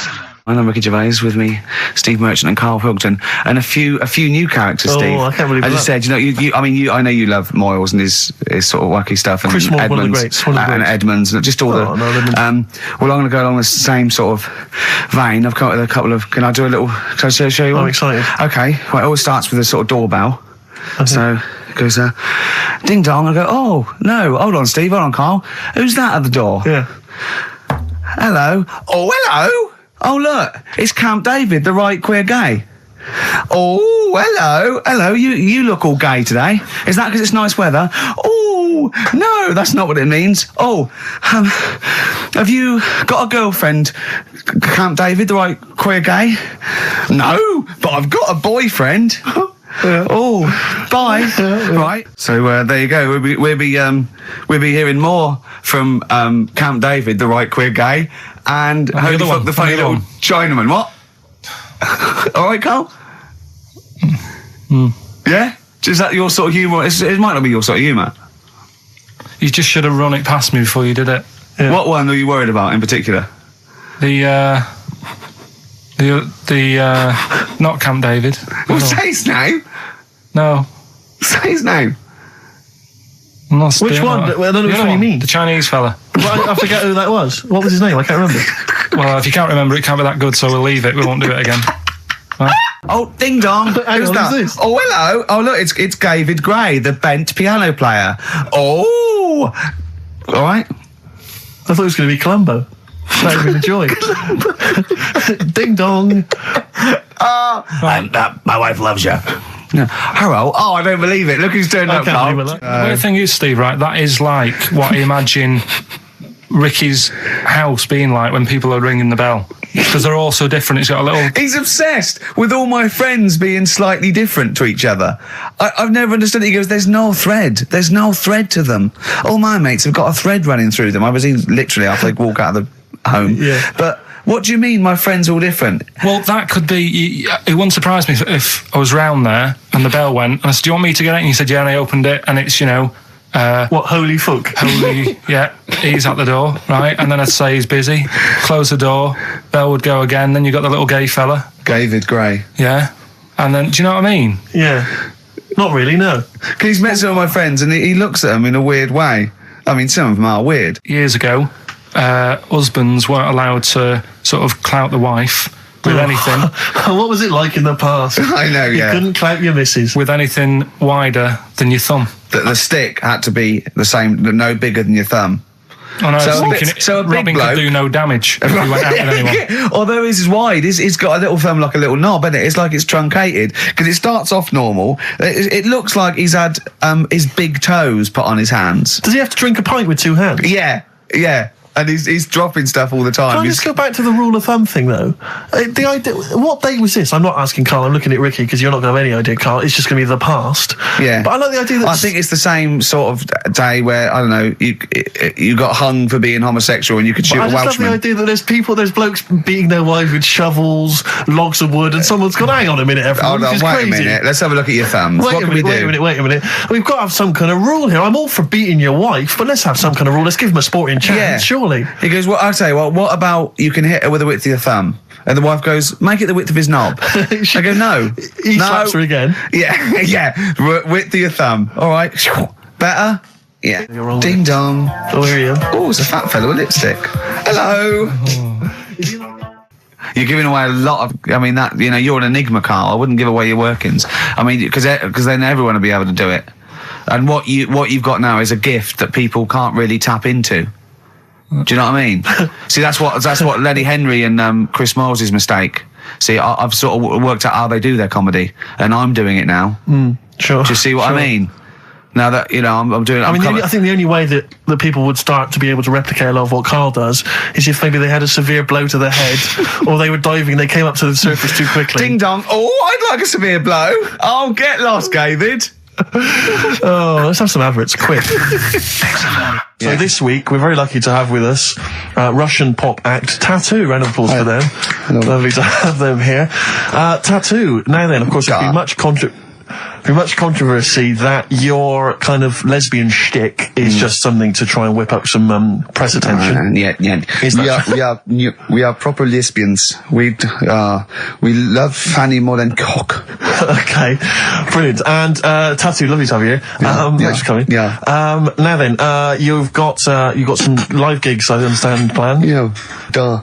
Okay. I can't help but notice that you sound, dare I say it, Tattoo, you don't sound so much Russian as German. No, we cannot do the accent properly.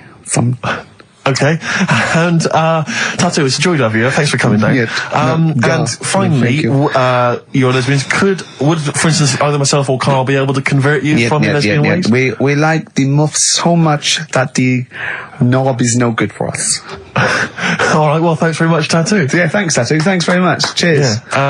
Next week, share. Brilliant. So if you've got any special guests you love us to interview, then let us know. Ricky.Gervais at xfm.co.uk. And we'll try and get there. Oh, dear. Play a metal card. Rockbusters answers next. I was going to say, well, do you want to do that? No, let's do it next.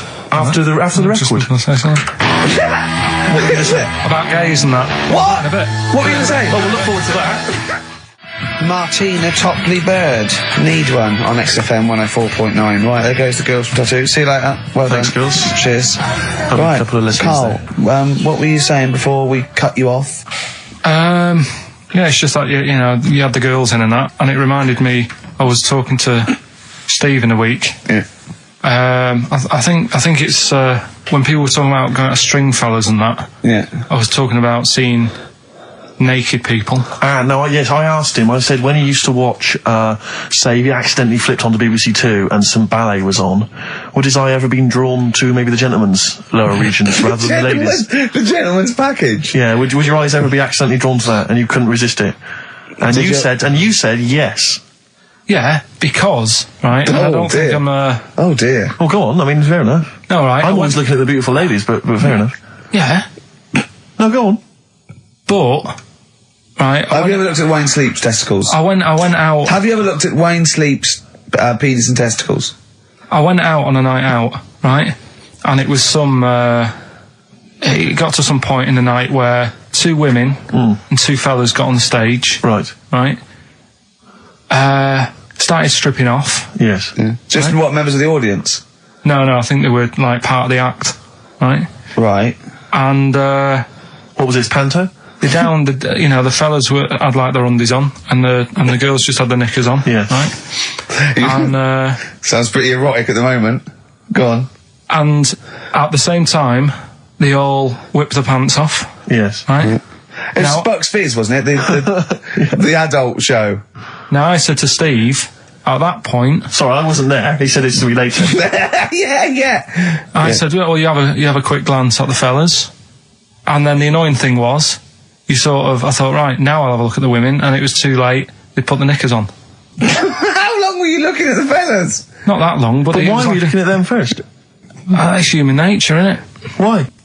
I don't know, but I'm sure you would have done the same thing. You just sort of think, well, how are they shaping up? So it's a comparative test.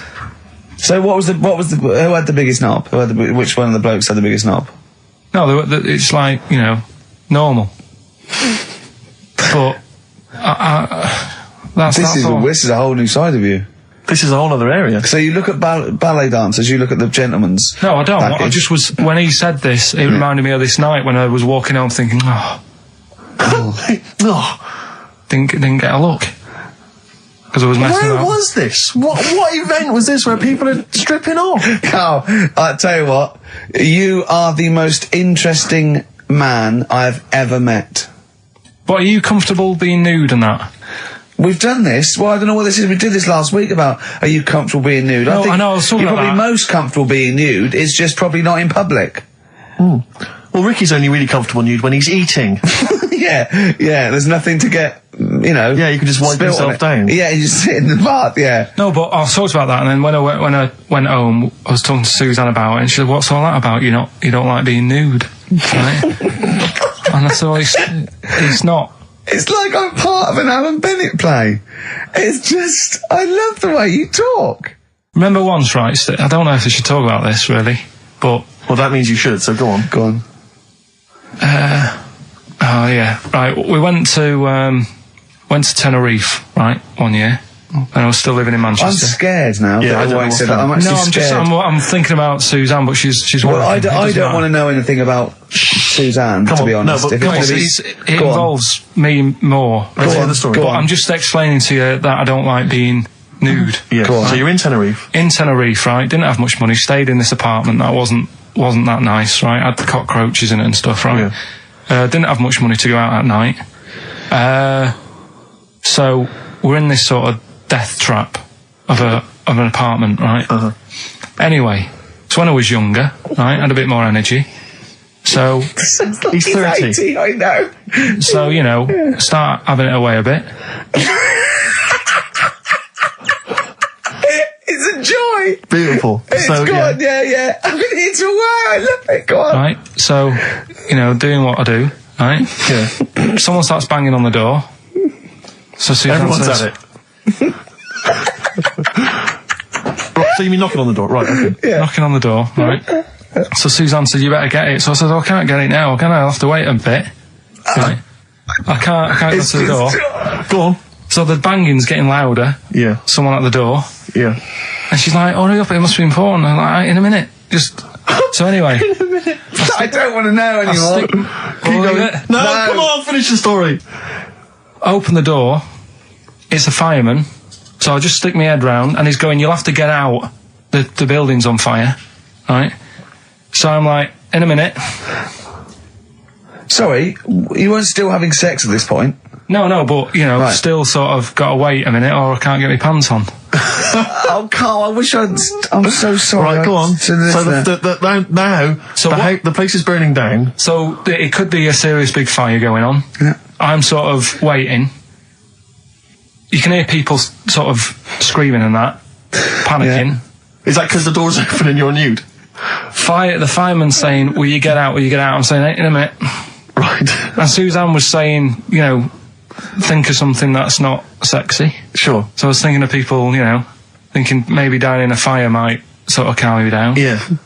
Then the fireman said, we need a big pole. Yeah. Yeah, Sure, go on. But what I'm saying is that, to me, I wouldn't have wanted to go out and be safe over, do you know what I mean, over being naked. I don't like walking about without on. So what I'm saying is, even if that fire... I love the idea of everyone huddled in there with all the firemen. It just, the camera's fans along and there's Carl. Yeah, a just local news report. naked. With still... But would you have gone out with now on? But why do I have to go out with now on? I'll just grab a pair of jeans. Alright, but you've just, you know... What? There's a fire, Carl! Yeah, but See, not everyone looks at men's packets. That's only you, remember. Most of the other firemen wouldn't be going, oh, look at him. But what I'm interested in is he's pleased to see us. Carl, how long did it take? And did the thought of dying in a fire help? After a bit, but the fireman sort of had a go at me. Sure. What do you mean? Well, he wasn't happy that I was dawdling. Well, to be fair... But what can you do? Answers on a postcard. To the usual address, XFM. Who's your auntie with the tattoos? That's Hazel.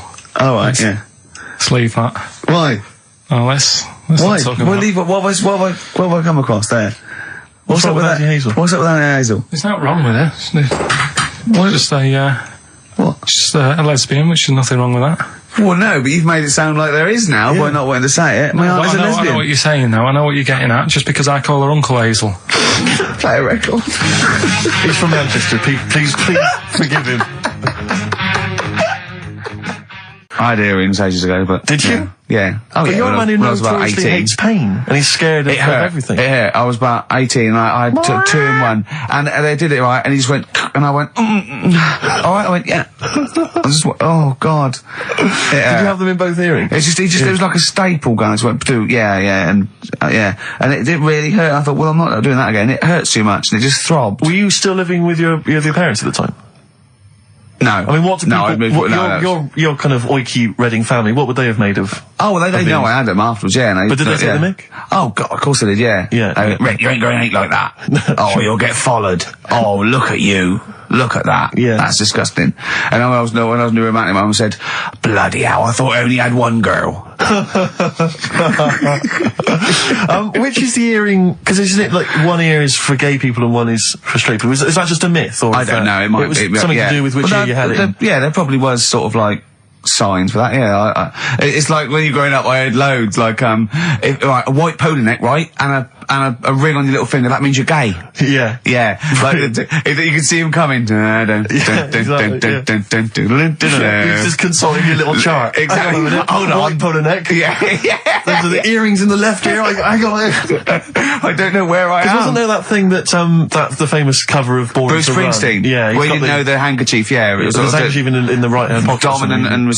Yeah, I don't know. But, you know, where is this information? I wouldn't have known that. I might have gone around, with, if it was hot weather, something to mop my brow, I wouldn't have known that. Can't the gay people kind of notify us? Can't we have some kind of website or something we can check do you still out? go to that pub with all those sort of like butch blokes? Lovely guys. With the moustaches and, leather caps, great guys. A lot of them are firemen, a lot of them are like traffic cops. Great people. You know what I mean? Fascinating you know you're safe in there. It also says no women to... No, it's like you're just having a great time with the lads. And there's nothing... It's just brilliant. playing pool, stripped to your waist. Yeah, I know, yeah. I can talk. Oh, my back's still hurt. So, now coming up the Verve, after that, an amusing link about gay handkerchiefs. Oh, really?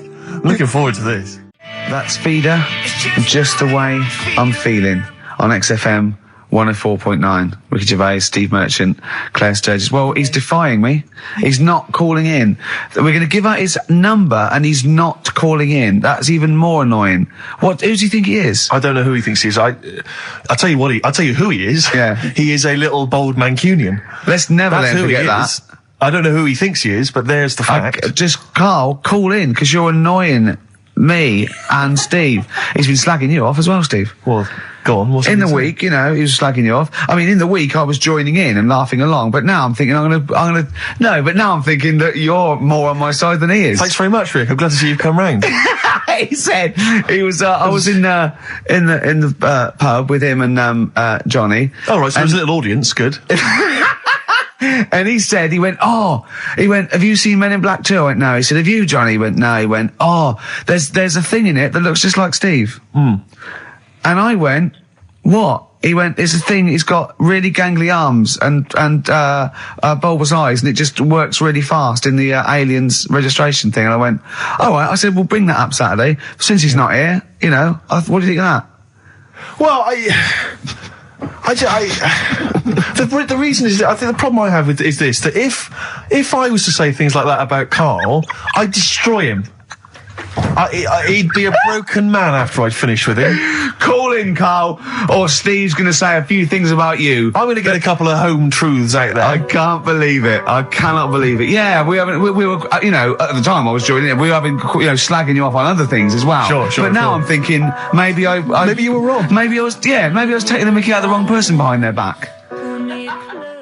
Because the Night from Patti Smith, co-written, of course, with Bruce Springsteen. Oh, it was a co-write, was it? Yes, I thought indeed, he wrote it. yeah. Wow, there you go. Learning something on XFM 104.9. Ricky Gervais, Steve Merchant, Claire Sturgis. No Karl. Well, Karl's annoyed me. He's not playing. He's not ill. Another digit from the number? Yeah, just do one more digit, Claire. You serious? Yeah. Five. Yeah, 5. Good. 5, so 1 5. Okay, great. We'll keep doing that. But I'll tell you what. The best revenge is living well. Indeed. Why don't we just do a brilliant remaining 50 minutes of show, and show the people that we don't need Karl. High five. Let's do it. You don't need Karl. Right, let's go. Starting now. Some brilliant stuff. Bad Company. Can't get enough of your love. I'm in a rock mood because Karl's made my blood boil. Yeah. Really. I might even play a song, you're probably too young, called Spirit of the Radio by Rush. It's sort of like, for rockers and people like that, it's like the ultimate sort of pomp, rock, progressive pop song ever. It's classic. Yeah, you might hate it, or you'll love it, or you listen to it ironically. I love it. Do you know what I feel like doing? What? Writing a little sort of hymn or a ballad. About to Karl? To Karl. Yeah. We've tried threatening him. That's not worked. Give out one more digit. We got half hour to go. Because they're 3 digits, so it's what is it? 07968. Yeah. 15. Next digit, please. 7. Okay, 157. Right. I hope you're making a note of that. You'll be able to phone Karl, leave messages, tell him what you think of him. Unless he phones. He can stop this at any time by just simply calling here in the studio. You can just call and say, okay, don't... you can just call and say, please don't give my number out. And I'll go... As I always do when I'm winding him up and I'm slapping his head and I'm sort of like spitting on him and stuff. Eventually he goes, shouts, stop it. And I go, well, you only had to ask. Exactly. So if he calls, I go, you only had to ask. Yeah. Oh, the phone's going. Play that break. I'll answer the phone. It might be Karl. Oh. Wow, here's a bit of a turn up for the books. Karl Pilkington on the line. Right. Yeah, where you been? I'm off ill, aren't I? Right. Okay, what's the matter with you? Just a bit bunged up and that, and got the shakes, got that sort of, that shaky thing to get. Yeah, that's because you didn't eat last time when Suzanne was at work. Yeah, well, I think that's what brought it on. Plus, she was away in the week and I put some wet jeans on. And I think that's what caused the problem. Well, when did you put them on your head? No, they were just on the Maiden and the legs felt dry. But just on the what? On the what? Have you got the Maiden? What was she doing there? What do you mean? On the Maiden that you put clothes on. What? Your clothes horse? Maiden. Your clothes horse? Well, yeah. Right, okay, so you put wet jeans on, yeah? So that's why I'm ill and that. I'm not having a good time. I've been watching the football. So you're just sitting at home watching telly where you could have been sitting here? Well, I would have been better off there because I've got a chair there. I've got no chair at home at the moment because I sold it last week. Why did you sell a chair? What, you only had one chair? What? Look, can't we just, I just was calling up to let you know I was alright and that. We're not interested in that, we want to know about the chair. I sold it. I had a little 2-seater and I sold it because I'm getting a new one, but I've got to wait another month. So you've got to sit on the floor for a month? So you sold a chair before you had another one? Well, she might not have wanted to buy it in a month or something. So I got rid of it whilst I could. She was alright, buddy. We'll talk about that next week. Oh, you're going to be in next week? I look forward to that then. That's a dynamite piece of radio to tune in for. The day Karl sold a chair. Brilliant. Alright. So you alright then? It's going alright? Well, why did you take this long to call? We asked you to call since the very beginning. We've been phoning you. Why did you phone me so off? I heard the beginning. I heard the beginning of the show. I thought, yeah, it's going alright, the there and stuff. turned it off. In fact, turned it off? No, I put a tape in though, because even though I'm ill, I'm still showing an interest in it. Well, you're not. If you're watching football and shaking. Yeah, well, I'll listen back to it later, so I hope you haven't been dissing me. No. Right? Definitely not. Don't listen back to it, it's not worth it, but we haven't been dissing, you know.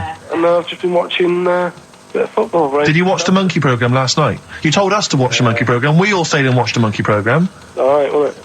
What's rubbish, wasn't it? Obviously not half chimp, half human. Well, I mean, they missed out a lot of the interesting bits. They didn't have any interesting bits. Those are bits that you made up to make it more interesting. The bits that I told you about 3 months ago before they decided to make the programme. Yeah. What were the bits that you came up with? Well, they missed out the bits about, the zookeeper. Right, there wasn't a zookeeper, yeah, go on. Well, there was, but they left that bit out. Well, okay, fine. And they left out the bit where it ran from there in 1975. In terms of those that did research, they actually went and filmed it, you read it on the internet. Yeah. Yeah. Chances are you're the one with the facts wrong. Yeah, I think they also left out the bit when it jumped over 3 double-decker buses on a motorbike. On Evel Knievel's motorbike. Yeah. So, I can't believe it. I cannot believe it. Not only do you not bother turning up, but you turn off the radio and start watching football. Yeah, I turned it off, but I've recorded it. I'll listen back later and sort of... Well, what good is that? Sort of, I like to keep it in shape and that. I'll have a word next week. Alright. If you receive any phone calls from people you don't know, we don't know anything about that. Instantly, we don't know why that is happening. That is just going to be a weird, spooky thing. So and don't bother telling the story about Men in Black 2 either, because I don't think people will be interested. Actually, on the subject of Men in Black 2, what? Have you seen that, Steve? No, I haven't, Carl. Tell me about it. You should see it. Go on.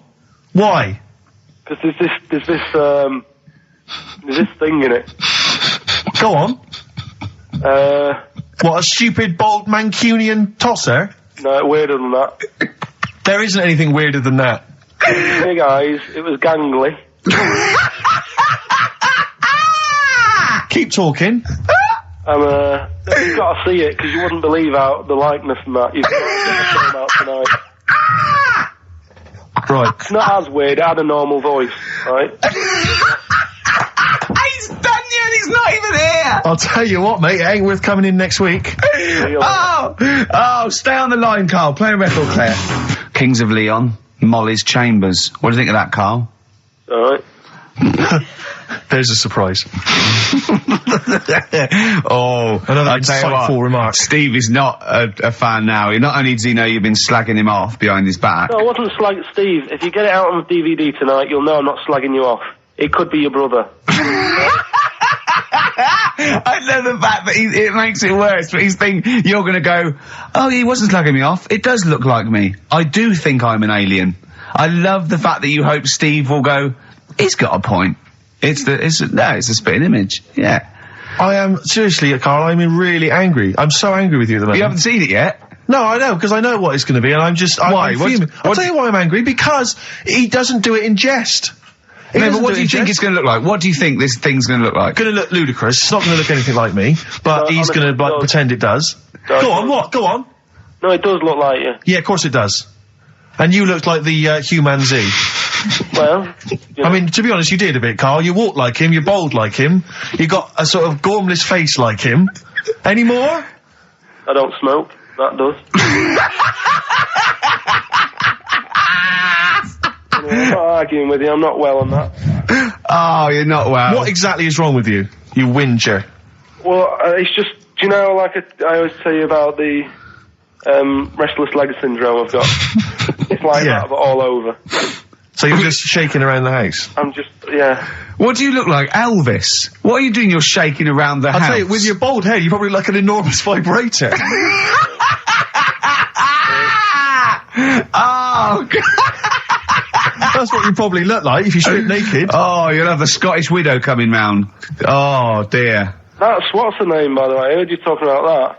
That's, Amanda Lamb. Amanda Lamb, who's in the Place in the Sun programme. Is she actually a widow? Is she a Scottish widow? Hoots, man, my husband's dead. Do you want any money and a bit of my clam? Brilliant. All right. That's the sort of quality you've missed out on today. Well, anyway, you're going to be back next week. We need you back next week. Yeah. Yeah. Well, how do you know? Also, how did you know you were going to be ill today? Because you phoned and arranged this yesterday. Convenient. And I spoke to you yesterday and you didn't sound very ill. I felt ropey yesterday. You've got a bit of a bunged up nose. Even though I have a bit of a bunged up even though I was nose. ill, I still sorted it out. Yeah? I'm a little bit sweaty. Even though I was Carl, ill, sorting it out does not mean you phone up Sturgis and send her down. That's not sorting it out. That's making things worse. Have you learnt nothing? Thanks, Claire. If you're not part of the solution, you're part of the problem. mate. Yeah. My leg's a little bit achy. Wearing wet jeans. I put wet jeans on again. My lasagna it was frozen. Can you hear the venom and hatred in our voices today? We genuinely are upset and angry with you. Yeah. Can't believe it. I cannot believe that Right, well, the thing is, we'll be back to normal next week, right? We've got Billy Elliot doing the film next week. Right. Any prizes? Got some good stuff. Have you got any films with Burt Reynolds in to give away on VHS? And I'll see you then. Great, we're looking forward to it already. I'll see you later. See you later. Good. All right, So Carl, had a looking good forward week? Yeah, not bad. Have you? Going on holiday now, aren't you? Well, I will be doing later. Tell you about that later on. What, There's a hook. Can I just check, because there are rules in place, aren't there? Yeah. There was a big bust up in the week. I'm only allowed to wind him up. I'm not allowed to wind him up socially now. I'm not allowed to. What am I not allowed to do socially?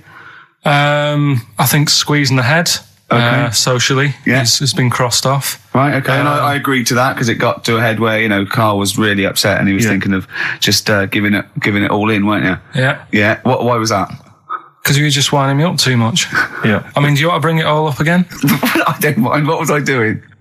It was just. I should say now that there was a conversation where we were all sort of really walking on eggshells. It was frosty. It was a conference call, and Carl was on one end. And I'll tell you, I was very much a media. I was very much a UN mediator. What do you think of that, Carl? It was difficult to sort of keep it serious when I'm saying stuff like, "I'm sick of you putting a Burger King bag on my head." Do you know what I mean? Yeah. There's a part of me that's like, I can't believe we're doing this.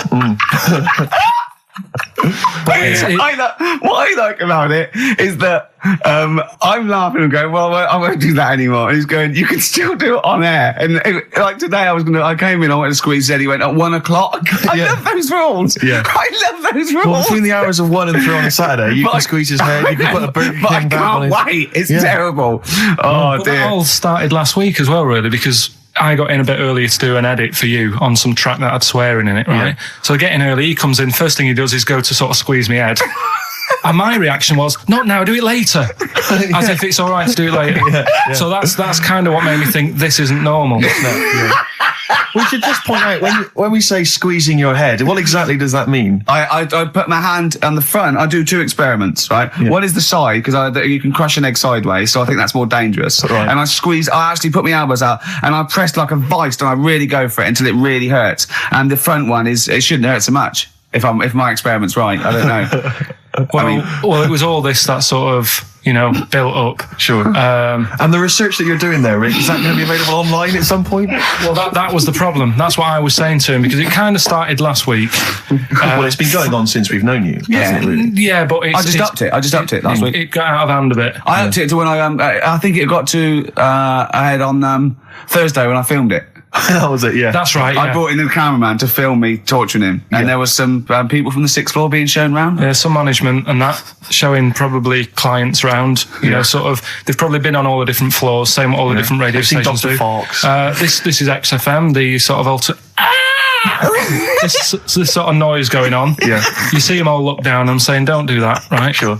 They might want to spend a load of money. Yeah. And he's doing that. He's wrestling with me. He's filming it. So that's when I just thought, It's mad, isn't it? And then when we were having the argument on the phone, I was saying, has this been some sort of experiment? Yeah. He did. He said that, and of course I lost it. Yeah. But it's all good now. Do you want to squeeze his head before we play the next I record? won't at the moment because we've got to get on. It's not right, and that annoyed me as well because I was trying to find out where he was going. I was filming him. I was going on waiting for Carl. Told Johnny he's meeting a mate at 6, which annoys me on 2 counts. And I'm just doing it to the camera, So I'm gonna follow him and just turn up and go. All right, where you been? But then when I came and he went, I'm meeting a mate, and he told me where it was. So I told him that spoils my fun. Of course. Because you'd want to just track him down. I don't want him to like it. Yeah. Which is pulled the rug under my carpet now that he's going to let me do you know what I mean? It's just, it's a little bit annoying. It's that thing though, you see. This happened years ago to me, right? When, you know, you get pally with someone and then you wind each other up and then there comes a time when you just go over the line. Yeah. Right? What happened? Well, it was this lad called Anthony, right? Who was my mate. Yeah. And we used to sort of always have a little fight in the toilet and that. Right? Sure. Punch each other. No, I want to wipe it. And the punches, you know, used to get harder and stuff. And then, you know, so he hit me harder. Turned out into a proper fight. Yeah. I chipped his tooth on the sink. Right? Right. This happened at school, and it was time for assembly, and I thought, and he's in the toilet crying. I thought, go to assembly.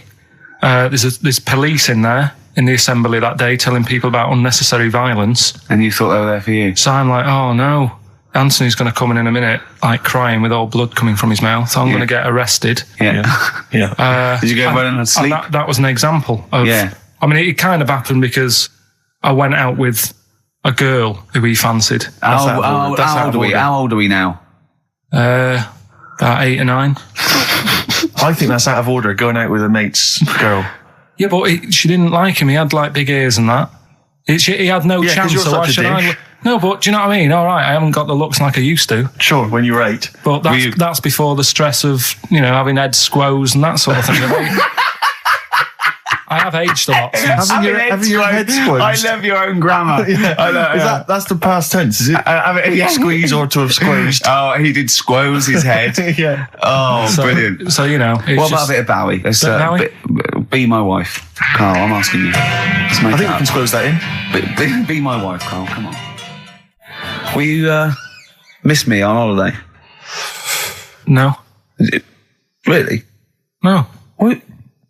He's joking, I assume, Steve. Well, I don't know. Can you tell? I can't tell whether he's serious or not. What do you mean, no? No, definitely not.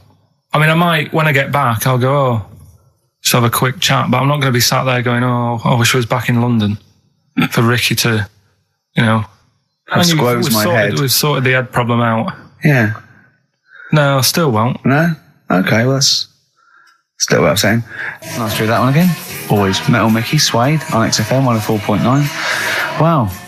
Nearly over with Ricky, Steve and Carl. I've done another little sketch for you, Carl, because I was excited by the fact that we raised that money. So I've done a little... Well, it's not over yet. It's like people go to the website, and if they think it's worth more than 50, they can say, I'll give you 55 or something. Well, they haven't done that yet. No, but they can put that on next week, and they can frame it for them, can't they? Well, if they have a look, xfm.co.uk/Ricky, can have a look at it if you want it. Just pay some money and... Now, it'd be worth a bit of money, won't it, in a few years, when we're all dead. Mm-hmm. Now, listen, Carl, you're going on holiday. You need a little rest, don't you? Yeah. What's the vibe? What's the vibe of the day? What's the crack on holiday? Come on. Where are you going? Madeira. Right. Good. It's for Suzanne's dad, right? My girlfriend's dad. He's 60, so... Yeah, that's the average age in Madeira. Is it? It's quite, yeah. Well, my mate Damo went to Madeira, and he was worried about sort of terrorism on the plane, and he looked around and he thought, well, if someone gets up, someone will wrestle him to the floor, and he looked around, and he was the only one he realised could have got out of his seat quickly enough. So you'll enjoy it. It's quite quiet. It's nice.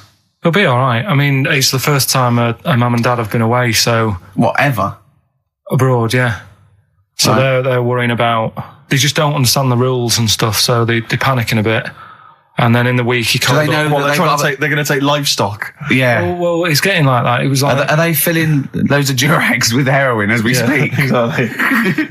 No, but...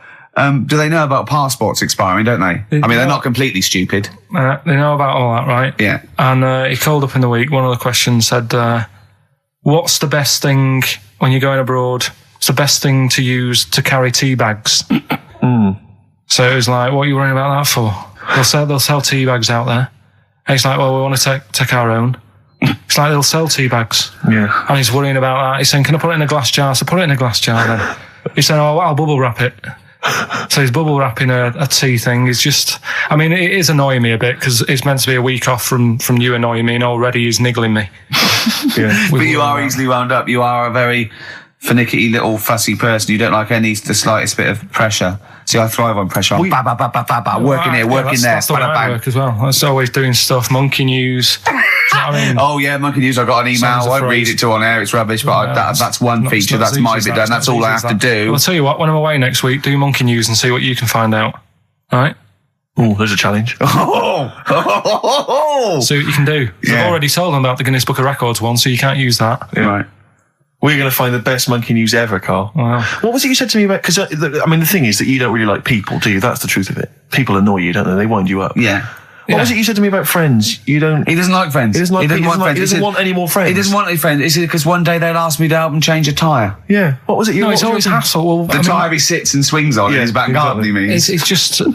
They call up, they ask for stuff, they want favours doing. Yeah, they want a pint, they want to chat to you because they like you. I know they're a pain in the arse. I tell you what, Carl, you're better off without them, mate. Yeah. Although to be fair, Rick, friends like you.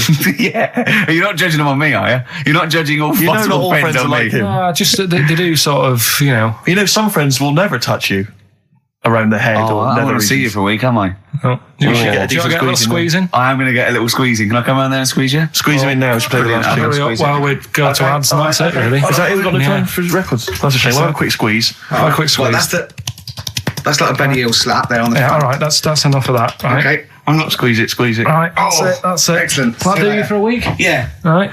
See you next week. See you later. See you, Rick. Have a good holiday. All right. Oh no, you should be a weatherman because once again you've predicted wrongly. It's not a beautiful day at all, is it, Stephen? That was you two, XFM 104.9, Ricky Gervais, Steve Merchant, Claire Sturgis. Claire Sturgis in for Karl Pilkington. Karl Pilkington is on holiday as we speak. Where has he got? Mauritius, was it? Madeira. I think with his girlfriend's parents.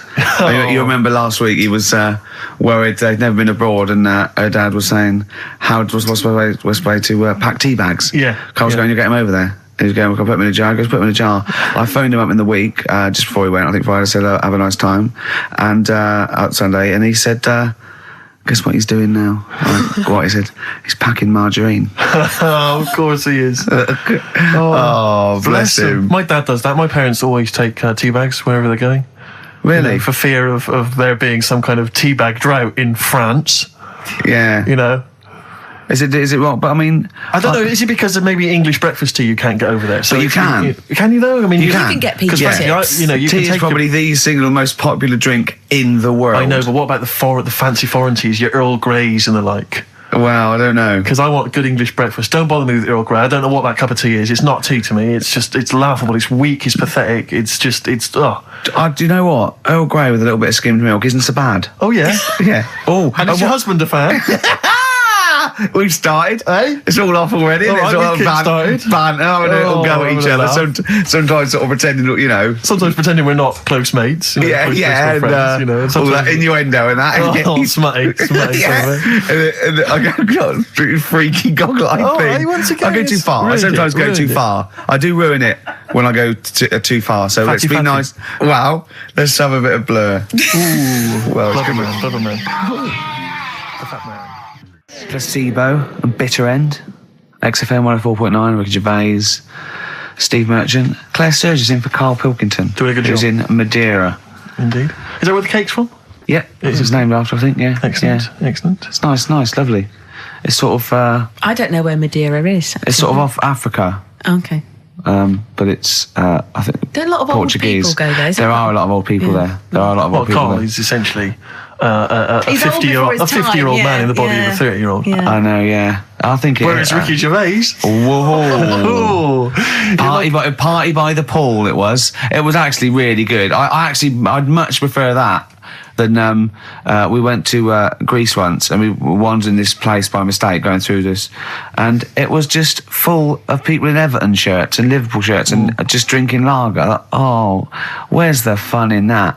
And just I can't. The idea of Butlins, millions of families screaming around would drive me Butlins mental. is the most extraordinary place I've ever been to. I went there with a bunch of We friends. can't slag it off, but I mean, not Butlins specifically, just anything. No, I'm not slagging Butlins off. No. It's just But it is was an just I've never been to an Butlins. extraordinary Yeah. place. The bars themed one bar themed in the Wild West style. Brilliant. But a tribute band to Status Quo playing. Really? It was extraordinary. So you walk in the swing doors, and there's Status Quo playing, and everyone else is, all the staff dressed in cowboy outfits. And cowgirl outfits, serving drinks. I've told you this before, but I sneaked into Butlins. We sneaked in one night, and we didn't know what was on, and they were serving lager and chips, and there's just loads of families and lots of northern men in short sleeve shirts and kids running around and stuff. And so they just arranged the chairs in this sort of dance hall, and they went, and now, ladies and gentlemen, the entertainment for this evening is David Copperfield, not the magician. And it was the bloke from Three of a Kind. Of course. He came out, he did it all, he did all the jokes, he did all the, hello, how are you? Oh, you're nice. You know, to people in the audience. And then his finale was he stood on a chair because there wasn't a stage, and he did classical gas, seriously, on guitar.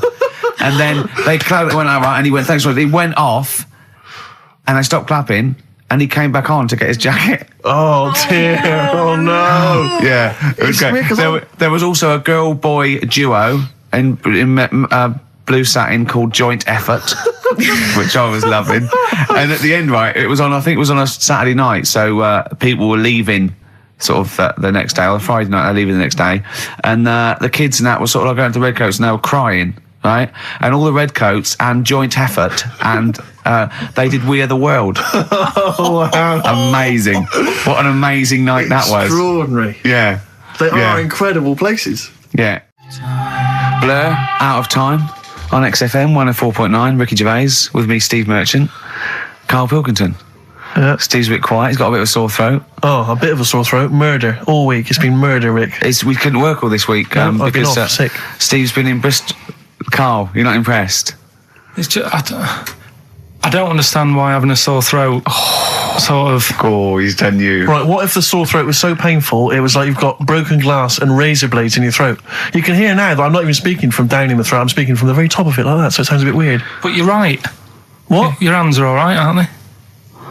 Yeah, but we talk when we're writing, don't we? I can barely talk. It was agony. I couldn't sleep because it was so painful. Even when I was just lying there, motionless, it was hurting. I just was surprised because I got back off holiday and called Ricky and said, all right, is Steve all right? And he said, he's had to go back home or something, and he's stayed there because he's got a sore throat. Yeah.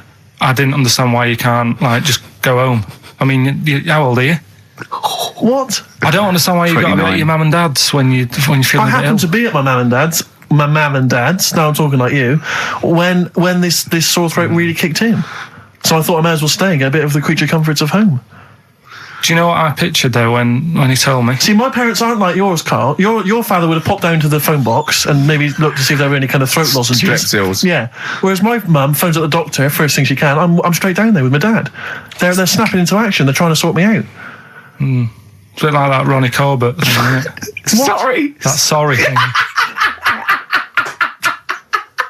You're right, Carl. Yes, you're absolutely right. It's just like that. Oh, No, dear. it's just because You just went on holiday with your parents. Well, not with mine. No, with right. Suzanne's, and it won't be happening again. So Well, that's that sort. we'll have more about that a little bit later. Luckily we came in a few times, didn't we? We've been here since about 11:30, haven't we? Yeah, sorting stuff out. Doing a show. What, have you been squeezing his head, or? No, that's strictly between the hours of 1 and 3. We established that, Okay. and I've kept the rules, haven't I? I did practice the grip in the week, didn't I? Yeah, just to see what method he was going to use today. Yeah. I came in, I did my back on Tuesday. I was sparring and I pulled my back and I was in agony, and I had to get an emergency chiropractor out and sort it out. And I was on painkillers and I couldn't walk the next day, but I still came in and did a voiceover that was booked at 4:30, didn't I? I got Johnny to walk me in because I couldn't sit down, so I couldn't take a cab, but I got him to walk me in because I was scared someone was going to bump into me, and I did the voiceover. That's dedication, isn't it? Yeah, but right, I got back off holiday on the Tuesday, right? First day back was going to be on the Wednesday, right? So I thought, well, I'll take it easy, because you do that, don't you, when you've been on holiday? The first day you just want to sort of... I don't, I'm straight back into it. Well, but it's nice to, do you know what I mean? Yeah. Just sort of look at your emails, go through all them, work out what people need and stuff. Sure. Doss around, yeah, sure. So I thought, I'll take it easy. As soon as I got in, I was told that Ricky had been booked in to do a voiceover. And I thought, Can't handle that. Do you know what I mean? On the first day, him coming in annoying me, probably trying to get a week's worth of head squeezing in. So so I called him up and he said, I might not come in because I've got a bad back. I thought, well, that's all right, right? Then you just turned up, didn't you? He said, I managed to get in a cab. Yeah, Johnny walked me in, and that's what, And he did the stuff, which I haven't got it here at the moment, but I'll find it on the system and I'll play you what he did. That he's been paid to do as well. It's all right. Yeah. Well, it's not all right. I had to pretend it was all right when I played it to all my bosses to try and look, let's play that a little bit later. But now, as we're all back together, Steve, would you say the boys are back in town? Yeah. Brilliant. Well, do you want a bit now, or what? What no, I wanted you to tell Steve about your holiday because you told me in the week. Go on, Steve. I mean, bad idea. I had a feeling anyway about going away with like Suzanne's mum and dad because I've never been into sort of family holidays anyway, right? Even when you see it, whenever I've been on holiday and you see like families on planes and that, and they're all having a laugh and a joke, loving it, and then on the plane going back, you can see that they've gone off into groups, and like, you know, the dad isn't talking to the daughter and all that business. So I thought, asking for trouble, but you know, I do everything once. Do you know what I mean? Boxing, dancing, going on holiday with parents and that. Give it a go, see how it goes, right? So not your A levels, but fair enough. It started off. It started off bad, didn't it? Because last week I told you that you know, our dad called us up and said, you know, I want to take some tea bags with us to Madeira. Yeah. What's the best way of packing them? Yeah. Right. So I knew there was going to be problems like that because the thing with Suzanne's family, right? They like having a routine. They know what they're doing every day. They know what they're having for tea every day. It's the same thing every week and stuff like that. Yeah. So I thought this is going to be interesting, this, because they can't do what they normally do. Sure. I love it. I love you treating it like an experiment. Yeah. Right? Just watching them all the time. So the first problem was they'd never flown before. So I was winding them up a bit. Saying, it's murder. It's really horrible. You know, plane goes all over the place.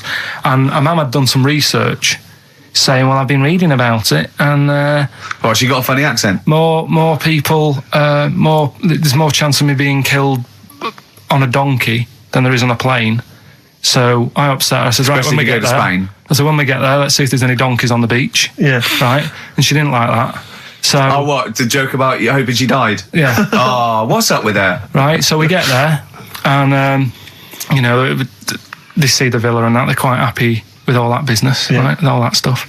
And then, as time went on, I was getting a bit sort of fed up with them being around us all the time, because I think you should have your own time when you go on holiday with the family. You should say, right, you go off and do your thing, we'll do our thing, and we'll meet up later and talk about what we've been doing and stuff.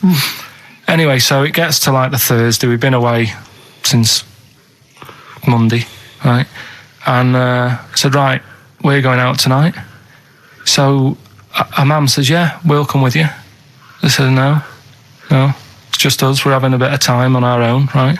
Is it true you said to her, you told me this, you said to her, you started to annoy me, I want some time on my own? Well, I just said, I told her at the start, I said, it's going to be interesting, this, because people annoy me when they're around me a lot. Sure. So I wasn't nasty to her, I just was saying people, not her. All right. Yeah. Do you know what I mean? I'm just saying, you're going to get on my nerves. So, you hailed a donkey for her. So, no, but seriously, right, with the flying, do you know those stockings that you can get because of deep vein thrombosis? Sure. She had them on in the cab.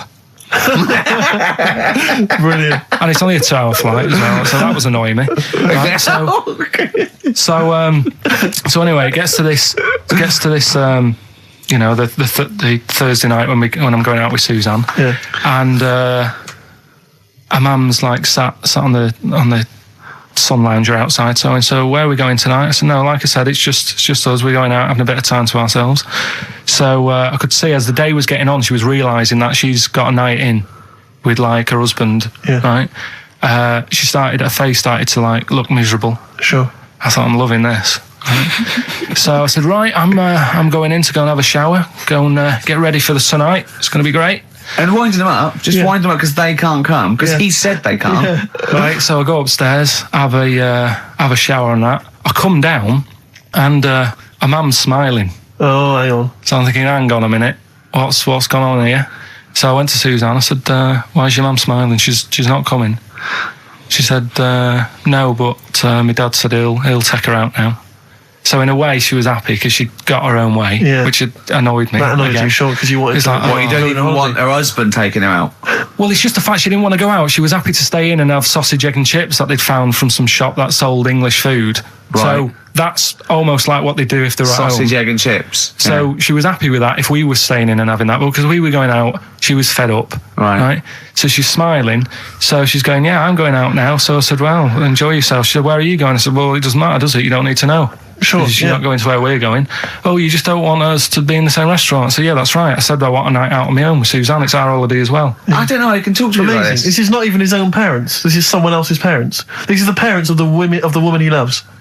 But even Suzanne sort of agreed with me. There's only so much time you can spend with your parents. That's why you leave. That's why when you're ill, you don't go home to them. Yeah? Sure. Yeah.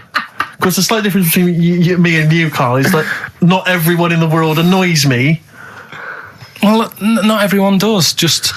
I can see what... I felt a bit guilty that week when he said I was annoying him, but I realise it's not my fault now. No, everyone annoys him. Yeah. So, yeah, it was an alright holiday. It was good to get back. Brilliant. Won't be doing it again. So. No. And what now would you say is your relationship with Suzanne's parents? Is it a frosty one? No, I just think they know that I don't like to put up with them for a long time. Yeah. I mean, when we were packing, a man was upset because, like, she really liked the place where we were staying, right? Because it was quite a big villa, because there was a few of us. There was a brother as well with us, right? Yeah. So, our mum said, oh, I love it here. She said, I'm definitely going to book this place again. I said, it's a bit big for two of you, isn't it? Just being sarky, like, we're definitely... I said, because, I won't be coming again. You're like, I don't know what you're like, Carl. You're a monster. You're an absolute You're one of those people that monster. goes, I says that speakers are fine, I says that, and gibbered what the wibble. Yeah. And never the way will slap. You're like a middle-aged man. You're like an old man. You're like an old man, and you're what, 30?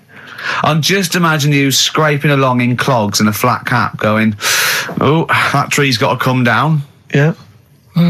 Puncturing a kid's ball if he kicks it into your garden by mistake. Yeah. Refusing to give it back.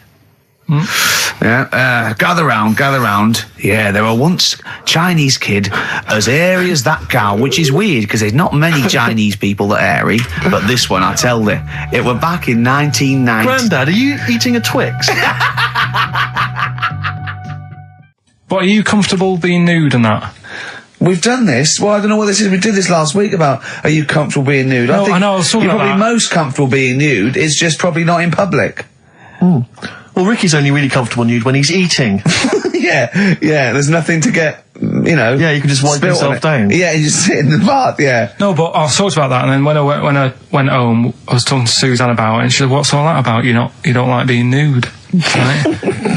And I said, well, it's not. It's like I'm part of an Alan Bennett play. It's just, I love the way you talk. Remember once, right, I don't know if I should talk about this, really, but... Well, that means you should, so go on. Go on. Oh, yeah. Right, we went to Tenerife, right, one year, and I was still living in Manchester. I'm scared now. Yeah, I don't know what's going on. I'm actually scared. I'm thinking about Suzanne, but she's Well, working. I don't want to know anything about Suzanne, to be honest. No, but It involves me more. Let's hear the story. But I'm just explaining to you that I don't like being nude. Yeah. So you're in Tenerife. In Tenerife, right? Didn't have much money. Stayed in this apartment that wasn't that nice, right? Had the cockroaches in it and stuff, right? Yeah. Didn't have much money to go out at night. So we're in this sort of death trap of an apartment, right? Anyway, so when I was younger, right, had a bit more energy. So he's 30. 80, I know. So, start having it away a bit. It's a joy. Beautiful. It's good, yeah. I've been here to a while. I love it. Go on. Right, so, doing what I do, right? Yeah. Someone starts banging on the door. So Suzanne Everyone's says, at it. Right, so you mean knocking on the door? Right, okay. Yeah. knocking on the door, right? So Suzanne said, you better get it. So I said, I can't get it now, can I? I'll have to wait a bit. Right? I can't go to the door. Go on. So the banging's getting louder. Yeah. Someone at the door. Yeah. And she's like, hurry up, it must be important. I'm like, in a minute. So anyway. I don't want to know anymore. Keep going. No, come on, finish the story. open the door, it's a fireman, so I just stick my head round, and he's going, you'll have to get out, the building's on fire, right? So I'm like, in a minute. Sorry, you weren't still having sex at this point? No, but, still sort of got to wait a minute or I can't get my pants on. Oh, Carl, I wish I'm so sorry. Right, go on. So the place is burning down. So it could be a serious big fire going on. Yeah. I'm sort of waiting. You can hear people sort of screaming and that, panicking. Yeah. Is that because the door's open and you're nude? The fireman's saying, will you get out, I'm saying, in a minute. Right. And Suzanne was saying, think of something that's not sexy. Sure. So I was thinking of people, thinking maybe down in a fire might sort of calm me down. Yeah. Then the fireman said, we need a big pole. Yeah. Yeah, sure, go on. But what I'm saying is, that, to me, I wouldn't have wanted to go out and be safe over, do you know what I mean, over being naked. I don't like walking about without on. So what I'm saying is, even if that fire... I love the idea of everyone huddled in there with all the firemen. It just, the camera's fans along and there's Carl. Yeah, a local news report. Naked. With still... But would you have gone out with now on? But why do I have to go out with now on? I'll just grab a pair of jeans. Alright, but you've just, What? There's a fire, Carl! Yeah, but see, not everyone looks at men's packets. That's only you, remember. Most of the other firemen wouldn't be going, oh, look at him. But what I'm interested in is he's pleased to see us. Carl, how long did it take? And did the thought of dying in a fire help? After a bit, but the fireman sort of had a go at me. Sure. What do you mean? Well, he wasn't happy that I was dawdling. Well, to be fair... But what can you do? Answers on a postcard. To the usual address, XFM, care of Leicester Square. Well, let's just get these rocks. Let's play a record. Let's have Rockbusters and Monkey News. We don't have time for Monkey News. We'll squeeze them in. Wow. Lil Kim, and I believe that's Mr. Cheeks there, just busted it on the mic, and that's called The Jump Off. Talking of cheeks, Carl, have we got another instalment of Cheeky Freak of the Week this week? Yeah. Have we? Excellent, look forward to that. Is there some Monkey News? Goes without saying. Of course. Does it really? That Monkey News is safe, isn't it? It's not like, You're always going home with Monkey News. It's there. Yeah. It's like songs of praise on the Sunday. when I came back from holiday, I've been on holiday for a week, and I sort of sat in by the pool and stuff, and I sort of wrote about 40-minute stand-up with my new show, and I was going to the car, I said, it's great, when you get away, it's sort of like, you're relaxing, you just think clearly. He went, Ian, I know. He said, I was away when I came up with Rockbusters. Yeah, indeed. Absolutely. I was buzzing about writing 40 minutes of brand new stand-up. Yeah. He equated that to coming up with Rockbusters. Should I be insulted, Steve, or is Rockbusters as good as everyone's saying it is? Is it the one good idea? Is it like E equals MC squared was to Einstein is to, Rockbusters is to Carl? What if I do this, Rick? What if I played you some adverts right now? Yeah, and then we came back with some Rockbusters. Yeah. You could make the jump for yourself. Maybe I'll do Rockbusters and show people how easy it is to do it wrong. Adverts, then Rockbusters. And a cup of lovely coffee. Cup of coffee in the cup. Yeah, cup. I want a cup of coffee. So I wanted to ask you something. But again, we've got to be careful here. When you wouldn't leave the building that was on fire because you were standing proud. Hang on, we need this. Some people now don't know what you're talking about. Carl, you were on holiday. Yeah. On holiday in Tenerife, right? Yeah. You'd had a moment of intimacy with your girlfriend. Yeah. A knock on the door. You had to stop and get up. You peeked around the door. It was a fireman saying, get out. But you didn't want to leave because you had a... Yeah. Yeah. It was a little... Yeah. But what I don't understand is you maintained that while looking at a Spanish man dressed as a fireman. Yeah. Is that true? Is that the fact? You maintained... I'm sorry to say, you maintained arousal whilst looking at a gentleman dressed as a fireman. No, these are the facts, and they are undisputed, right? Did you maintain... I'm not a machine, though. Do you know what I mean? I can't turn it on, turn it off. Right? But you were talking... I just thought, talking to a fireman, you'd have probably lost it. I don't know, but you didn't. No, but the other thing was, I was talking to Suzanne about it again, right? Yeah. She said, what are you talking about that for? Right? I said, it just crops up, right? Yeah. And the dilemma was, I wanted to try and make sure that it was a proper fire because that was the last condom we had. right? So it would have ruined the night. So I didn't want to like. It was like, well, what's going on? Is it? Do we need to get out? Yeah. Is it a proper fire? Yeah. And you and talking to this man in uniform. Was he? What did he look like? Was he good looking? Did he look like Ricky Martin? Say. Was he good looking? Was he good looking in his uniform? I can't remember. Can't remember. Did he have a moustache? Better play a record, didn't we? Is this bringing it back? What? You look uncomfortable. What? Did you just switch this on with your hand? Why wouldn't you go to the monkey sanctuary down in Cornwall and just go around cuddling as many monkeys as you can? I'm going to tell you something now. Go on. Go in there next week. Are you? Yeah. Taking my mum and dad away, because like Suzanne's mum and dad are there. What, you're donating them? Most people put them in a home. What are you going to say? How you a monkey sanctuary is cheaper. Taking them down, taking them down to Cornwall. Hold on, I thought you said you'd never go away with parents again. No, but that was Suzanne's mum and dad. Oh, is this to get even or something? So we'll do that, and then we'll can it, then. That was your outing. You're phoning both sets of parents over. It goes, right, you won't be seeing us ever again on holiday. We've taken you away, Be careful that the monkey people don't buy you off your parents. Yeah. And don't make sure they don't leave any of the monkeys' food in the telephone box, because Dad'll have that away. Yeah. No. I was talking to him about that the other day. About the nicking in phone boxes. And he should we just explain that to people? They live in a small village in Wales, and it's like one sort of utility store, and when it's shut, they leave you shopping in the telephone box across the road. And Carl's dad found out about this and goes and helps himself. Yeah, to other people shopping. That's terrible. Yeah, go on. And I was talking to him about that, saying, have you picked up any surprises in the phone box? And he said, no. We were talking about other stuff he used to do. One of them used to be going in this supermarket, right, in Manchester. Yeah. Needs a new pair of shoes. Yeah. Go in, take a new pair off the shelf, pop them on, leave his old ones there. Really? And walk out again. Yeah, brilliant. Floor. And then you go in after and buy his old ones back like an idiot. Yeah. You'd go in the next day. They look nice. My dad's got a pair just like that. I've always wanted some. Can I have those? Incidentally, we don't advocate the stealing of shoes from shops. Or the joyriding and killing people. Unless you've got one day left. Okay. Or phone boxes. Yeah. Anyway, other stuff I did do proper research on in the week. Go on. Having testicles done. Having your testicles done? Yeah. What does that mean?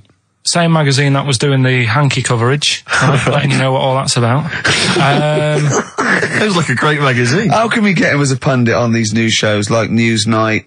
Do you know what I mean? Sky News. There, wouldn't he? Just on there, just ask him what they think. Wouldn't that be amazing? Is there a producer out there that would take a chance on Pilkington?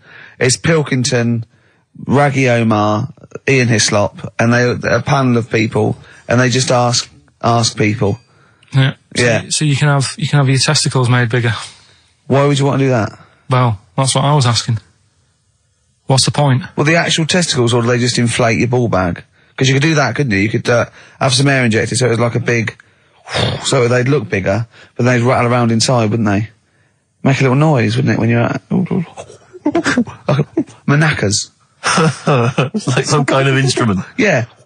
That was sort of like one of those African instruments, just like a big sheep's bladder with all... There's Pedro on the maracas. Yeah. They just, yeah. Yeah, just stripped to the waist. Yeah.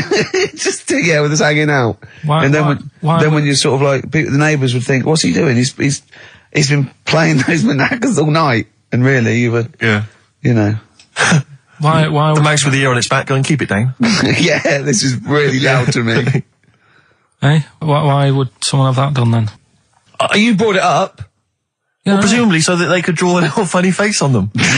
Yeah. Obviously. And you could let them down after the holiday, like you do a Lilo. Exactly. Just let them, yeah. On holiday, you're floating round, you know, like you're just in the sea with your big instrumental manacas, right? Just floating. You're having a whale of a time, like people playing it as they go past. Exactly. All right, Carl. All right, become a bit of a sort of local celebrity. Yeah, look, there's Carl with his floating manacas, like a big jellyfish, right? Yeah. And then the end of the holiday, or Saturday. If you've got a little pair of tight Speedos, it'll be like Jordan walking around. And then you just like... Just let them down when you come back. Let the knackers down for the plane. Mm. Yeah.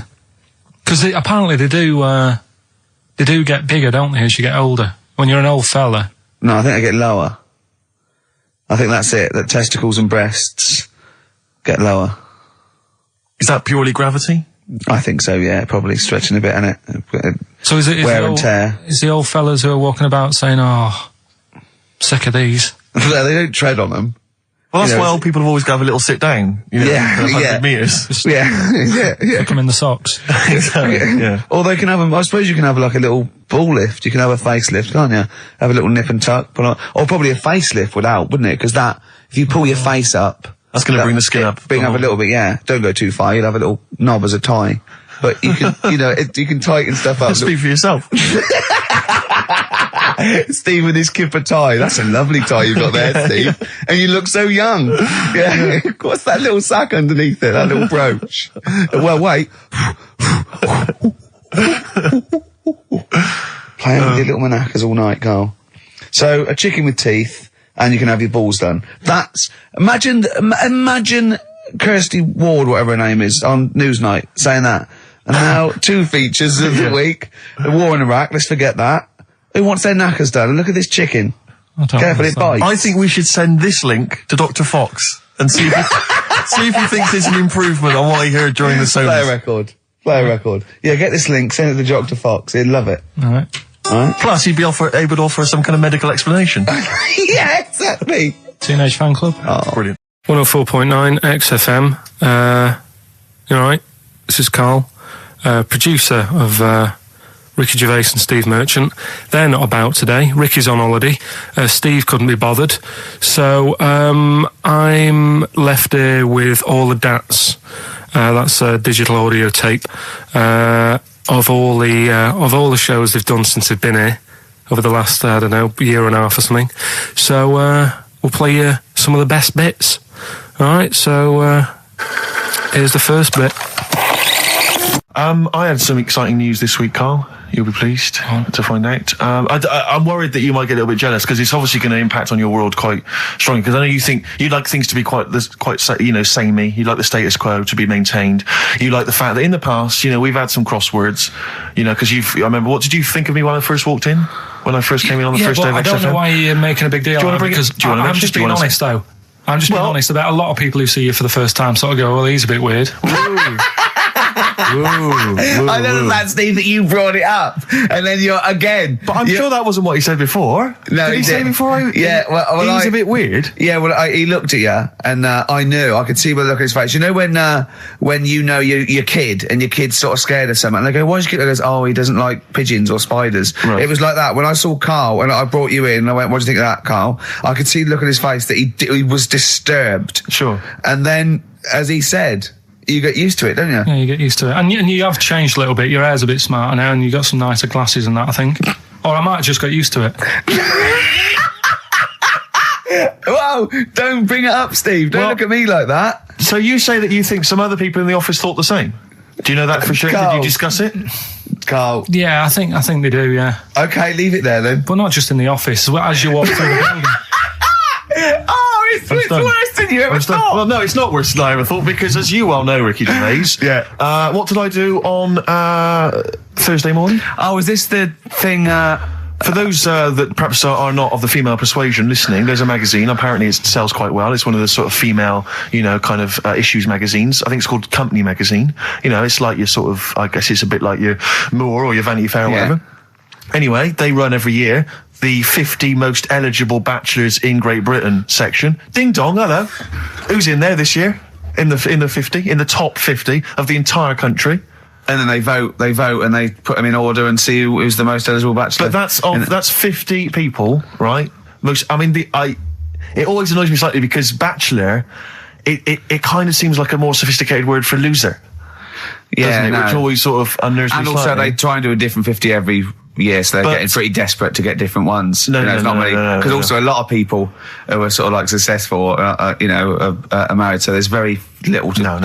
There's a huge... I don't know if this is international. It could even be international. I'm not sure, actually. So I could be up there with the likes of Justin Timberlake, etc. So Fred Durst... Yeah, that sort of person, So anyway, this is what's exciting, right? Although I'm slightly frustrated because they were telling me that last year All right, because what happens is the readers of the magazine, they vote for who they think is number one most eligible bachelor. Right. Last year, the prize was a 2-week trip in the Bahamas. Okay. This year, I'm rather annoyed because all I'm going to win is a moped. That's the prize this year. That's the prize this year. A moped. Whoa! Backtrack. What? Sorry. Last year was a 2-week trip to Bahamas, and this year just a moped. All I'm going to get is a moped. All you're going to win is a moped. Yeah, you got no chance. You've got no chance. Who else is in it? Who else in it? Well, I mean, I don't know lots of people you'd never heard of. I know Duncan from Blue. Dean, so you're second to him at least already. I imagine you're going to come behind the other 49. Because there'll be people voting for me. They get to vote for me. Yeah, Steve. They'll see my photo and then they can vote for me. Yeah, according to Heat, I was 22nd most sexy man in the world. I better take that helmet back. I would. Rick, you may remember that last week we opened with some quality knob news. Knob news, yeah. It was Hitler's knob. Hitler's knob was one of them. That just sparked off into a whole bunch of other kind of knob related discussions. Yeah. And I'm pleased so far to see that we're almost at the halfway mark for this first hour. And so far we've only talked about nudity and/or todgers. Yeah. So excellent work from us. Well done, lads. Yeah. I'm looking forward to Dr. Fox and the rest of the Sony award committee listening to this one. Yeah. But more knob news. I don't know if there's a jingle for that, maybe. You nearly had the eye out. Knob news. Knob news, excellent. This is an extraordinary story. A woman tried to sue her bosses for £210,000 after finding a cooked penis in a canteen stew. Hospital cleaner Sophie, something, I can't pronounce that name, was eating goulash for lunch and could not cut one of the lumps of meat. You can see where it's going. I've got so many questions already. I know. She picked it up and tried to chew it, but it was too tough. Then she inspected it with workmates, who all agreed it was a penis. Imagine that discussion. Yeah. Miss McLata said she vomited for the rest of the day, instantly became a vegetarian, and had to have psychiatric help. It's not known whether the organ was from a human. The case continues. Well, it can be found out, so that's one thing. Obviously, the doctors aren't confused. They're not going, I don't know, I've never seen one like it. Yeah. Also, why is she eating goulash? I know. I mean, that's my first question. Why... Yeah. You got lunch. What do you want? I fancy some goulash. Yeah. Some gooly lash. Gooly lash, thanks very much it. Indeed. Lancashire cockpot. Brilliant. Is on the menu. Brilliant. Only £5.50. Wangers and mash. I'd love some wangers and mash, please. Cock o' van. Cock o' van. It's already done for There's wangers and mash, cock o' van, Lancashire cockpot. That's just off the top of our brains. Yeah. So if you've got any of your own, keep them to yourself. We're not interested. What do you make of that knob news? And it's in a hospital. Yes, it was. No, hospital cleaner. You're right. Oh, cleaner. God. I know how your mind's thinking already. There's been a mix-up. There's been a mix-up. What kind of mix-up? I love that. Some bloke's gone in. Some lesbian's gone in, wanting a sex change. She's got a carrot for a cock. Stewing steak. Stewing steak. Oh, that would be great. So on then, do a film review, quickly. Right. Well, today on film review, we're doing classic films, and today we're looking at Elephant Man, John Merrick, one of his better pieces of work. It's a sad film. I've never really been able to watch it all the way through. Sorry, John Merrick's better piece of work was him being the Elephant Man, played by John Hurt. Yeah. Go on then. Sad film. When I was younger. Tell us a bit about it. What is it about? Who's John Merrick? It's about a fella who's got a funny head. Right, tell us this. And, he lives in, I think he lives in London, in about the 1930s or something like that. And he's being picked on all the time and stuff. And, first time you watch it, you'll probably cry a bit. And then the second time you watch it, you're just sort of thinking, God, that would be bad. Sort of having a head like that being picked on all the time. Then the third time you watch it, you might think, how does he get his jumper on? Then, I don't know, I'm probably bored of it the fourth time. but it's well worth watching, so Elephant Man. Brilliant. Yeah, see it. Brilliant. I think if you want to get on TV, Carl, you'd be better as the subject of maybe like an omnibus documentary. Living with Carl. XFM 104.9, Ricky Gervais, Steve Merchant, Karl Pilkington. Tell us about this monkey, Carl. You're going to love this one, Steve, right? So last week we were talking about how, like, a lad left his family because there was problems at home and that. He went and lived in the wood. He got airy. Right? No. Leave it there, Rick. We haven't got time to go into right, it. So that's what happened. And that's what happened. He lived with the monkeys. He went airy. That's what happened. Looked into some other stuff about, like, airy kids and all that.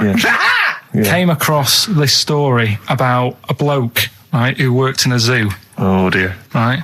So... Trouble's brewing. Loving his job and that, but it's quite a lonely sort of job because you don't see many people. You're just dealing with animals all the time, right? So anyway, he gets a bit pally with a monkey because it's the closest thing to a human. Well, that ape is. Right. Yeah, but you can't really go that close to apes.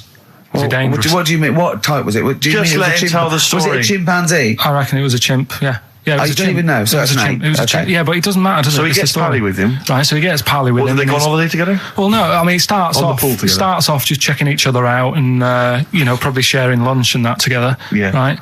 Anyway, this goes on for a while. They're getting on well on that. And then after a while, right, the monkey starts sort of imitating him a bit more and sort of walking upright. Oh, God. Yeah. Right? So he thinks, oh, that's a bit weird. Anyway, they get on really better and what have you. So he thinks he could live at home with me, because we're getting on the storm. Yeah. Right? So he takes him home, and before is this the beginning of Beneath the Planet of the Apes? I think it is. I think you've seen this on video.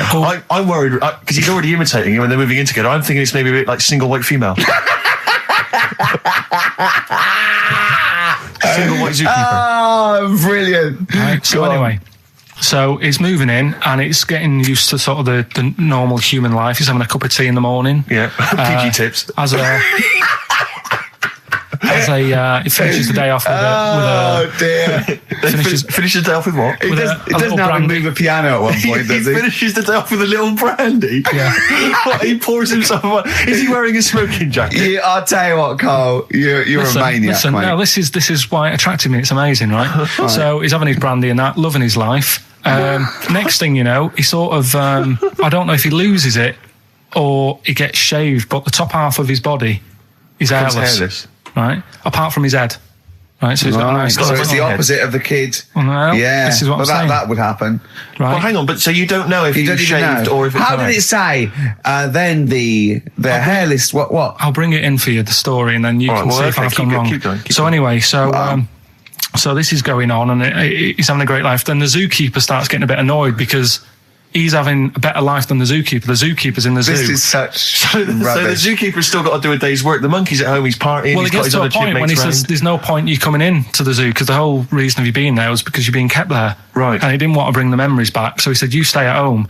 So you're talking such... Just let him finish. God, I don't know if I can sit here and listen to this drivel. I'm fascinated. It's nearly over anyway, right? It sounds extraordinary, Carl. So he's walking up, right? He's having a tea in the morning, finishing the day off with brandy.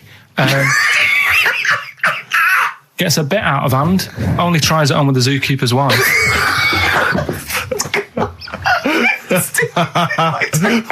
Make him go away, Steve. How does he do that? Well, because he's around humans a lot, he becomes a bit of a charmer. And, but what is it that he could do to seduce her? Pick fleas out of her? He didn't say. He was built. Yeah, he is well done. So what about that? What do you mean, what about it, Carl? It's obviously not true. I don't understand how... I love the fact he becomes a charmer. He's got better taste in brandy. Exactly. And what was it that he was doing that seduced her? I don't know. I thought maybe because he was at home more than the zookeeper was. But what would he be doing, Carl? He's not going to be talking with her. They're not going to be playing Trivia Pursuit. Maybe she liked the silent type. He didn't go into that. He just said that's when the trouble started. Play a record. Right. Is that what Suzanne did when she brought you in? That was Radiohead and They're There. We're Not Here, all right? Pre-recorded. Coming up is one of Carl's little things. Enjoy it. Something else we're giving away. The Shining. It's just more throwing away, isn't it? Once again, is it on video? Once again, it's on VHS. Just because you buy it out of your own money, Carl, stop being so mean. and I want to watch it tonight because it's one of those films that. So you're going to watch this video and then you're going to send it to someone as a prize. Yeah, it's one of them films that. Sorry, what you just said yes to that without blinking. Well, yeah. You don't think, like, Les Dennis doesn't have a quick go in the car on Family Fortune before he gives it away? It costs Jim Bowen has $5.99. a go at those his and her towel racks. It costs $5.99, Carl. Okay, this is Carl in the classic The Shining. And what's the question? Well, we might ask that afterwards. Okay, then.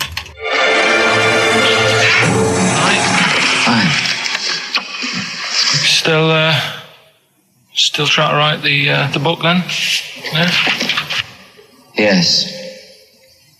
Good. Funny, someone told me the other day, weird thing about a typewriter, the top row of letters, the longest word you can write is typewriter. I'll just show you. That's weird, isn't it? It's just the typewriter being... You're not in the mood, are you? You're in one of those grouchy moods again, like you get into when you're writing. I'm not being grouchy. I just want to finish my work. Yeah, just being a bit funny, a bit offhand and that. Let me explain something to you. Go on. Whenever you come in here and interrupt me, you're breaking my concentration. You're distracting me. And it will then take me time to get back to where I was. Understand? Yeah, but I just was coming in to try and cheer you up. You know, I'm full of ideas as well. You know, if you're having a problem coming up with stuff, got loads of ideas you could write about. The other day I read about this airy Chinese kid. What do you want me to do about it? No, it's just that it could make a good book. Do you know what I mean? Sort of following round. That's swell. Well, I'd buy it. You know. But if you don't want to know, don't bother doing it. But do you know what I mean? It's just airy Chinese kid. It's weird because they're not normally that airy over there.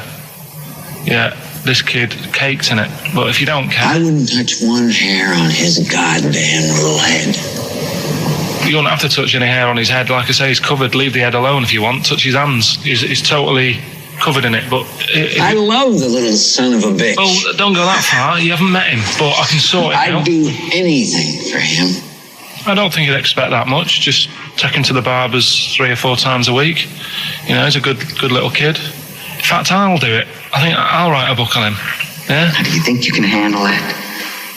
Yeah. You're not too busy, are you? Well, yeah, I'm pretty busy. I've got to sort out some monkey facts for the show this Saturday, but I reckon I can still... Why don't you start right now and get out of here?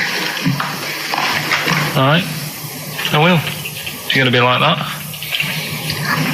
Couldn't borrow a pen, could I? See you later. There you go. Haunting stuff there. Karl Pilkington in The Shining. You know, in the film, Jack Nicholson goes crazy because the suggestion is he's maybe possessed by demons that maybe are in the hotel.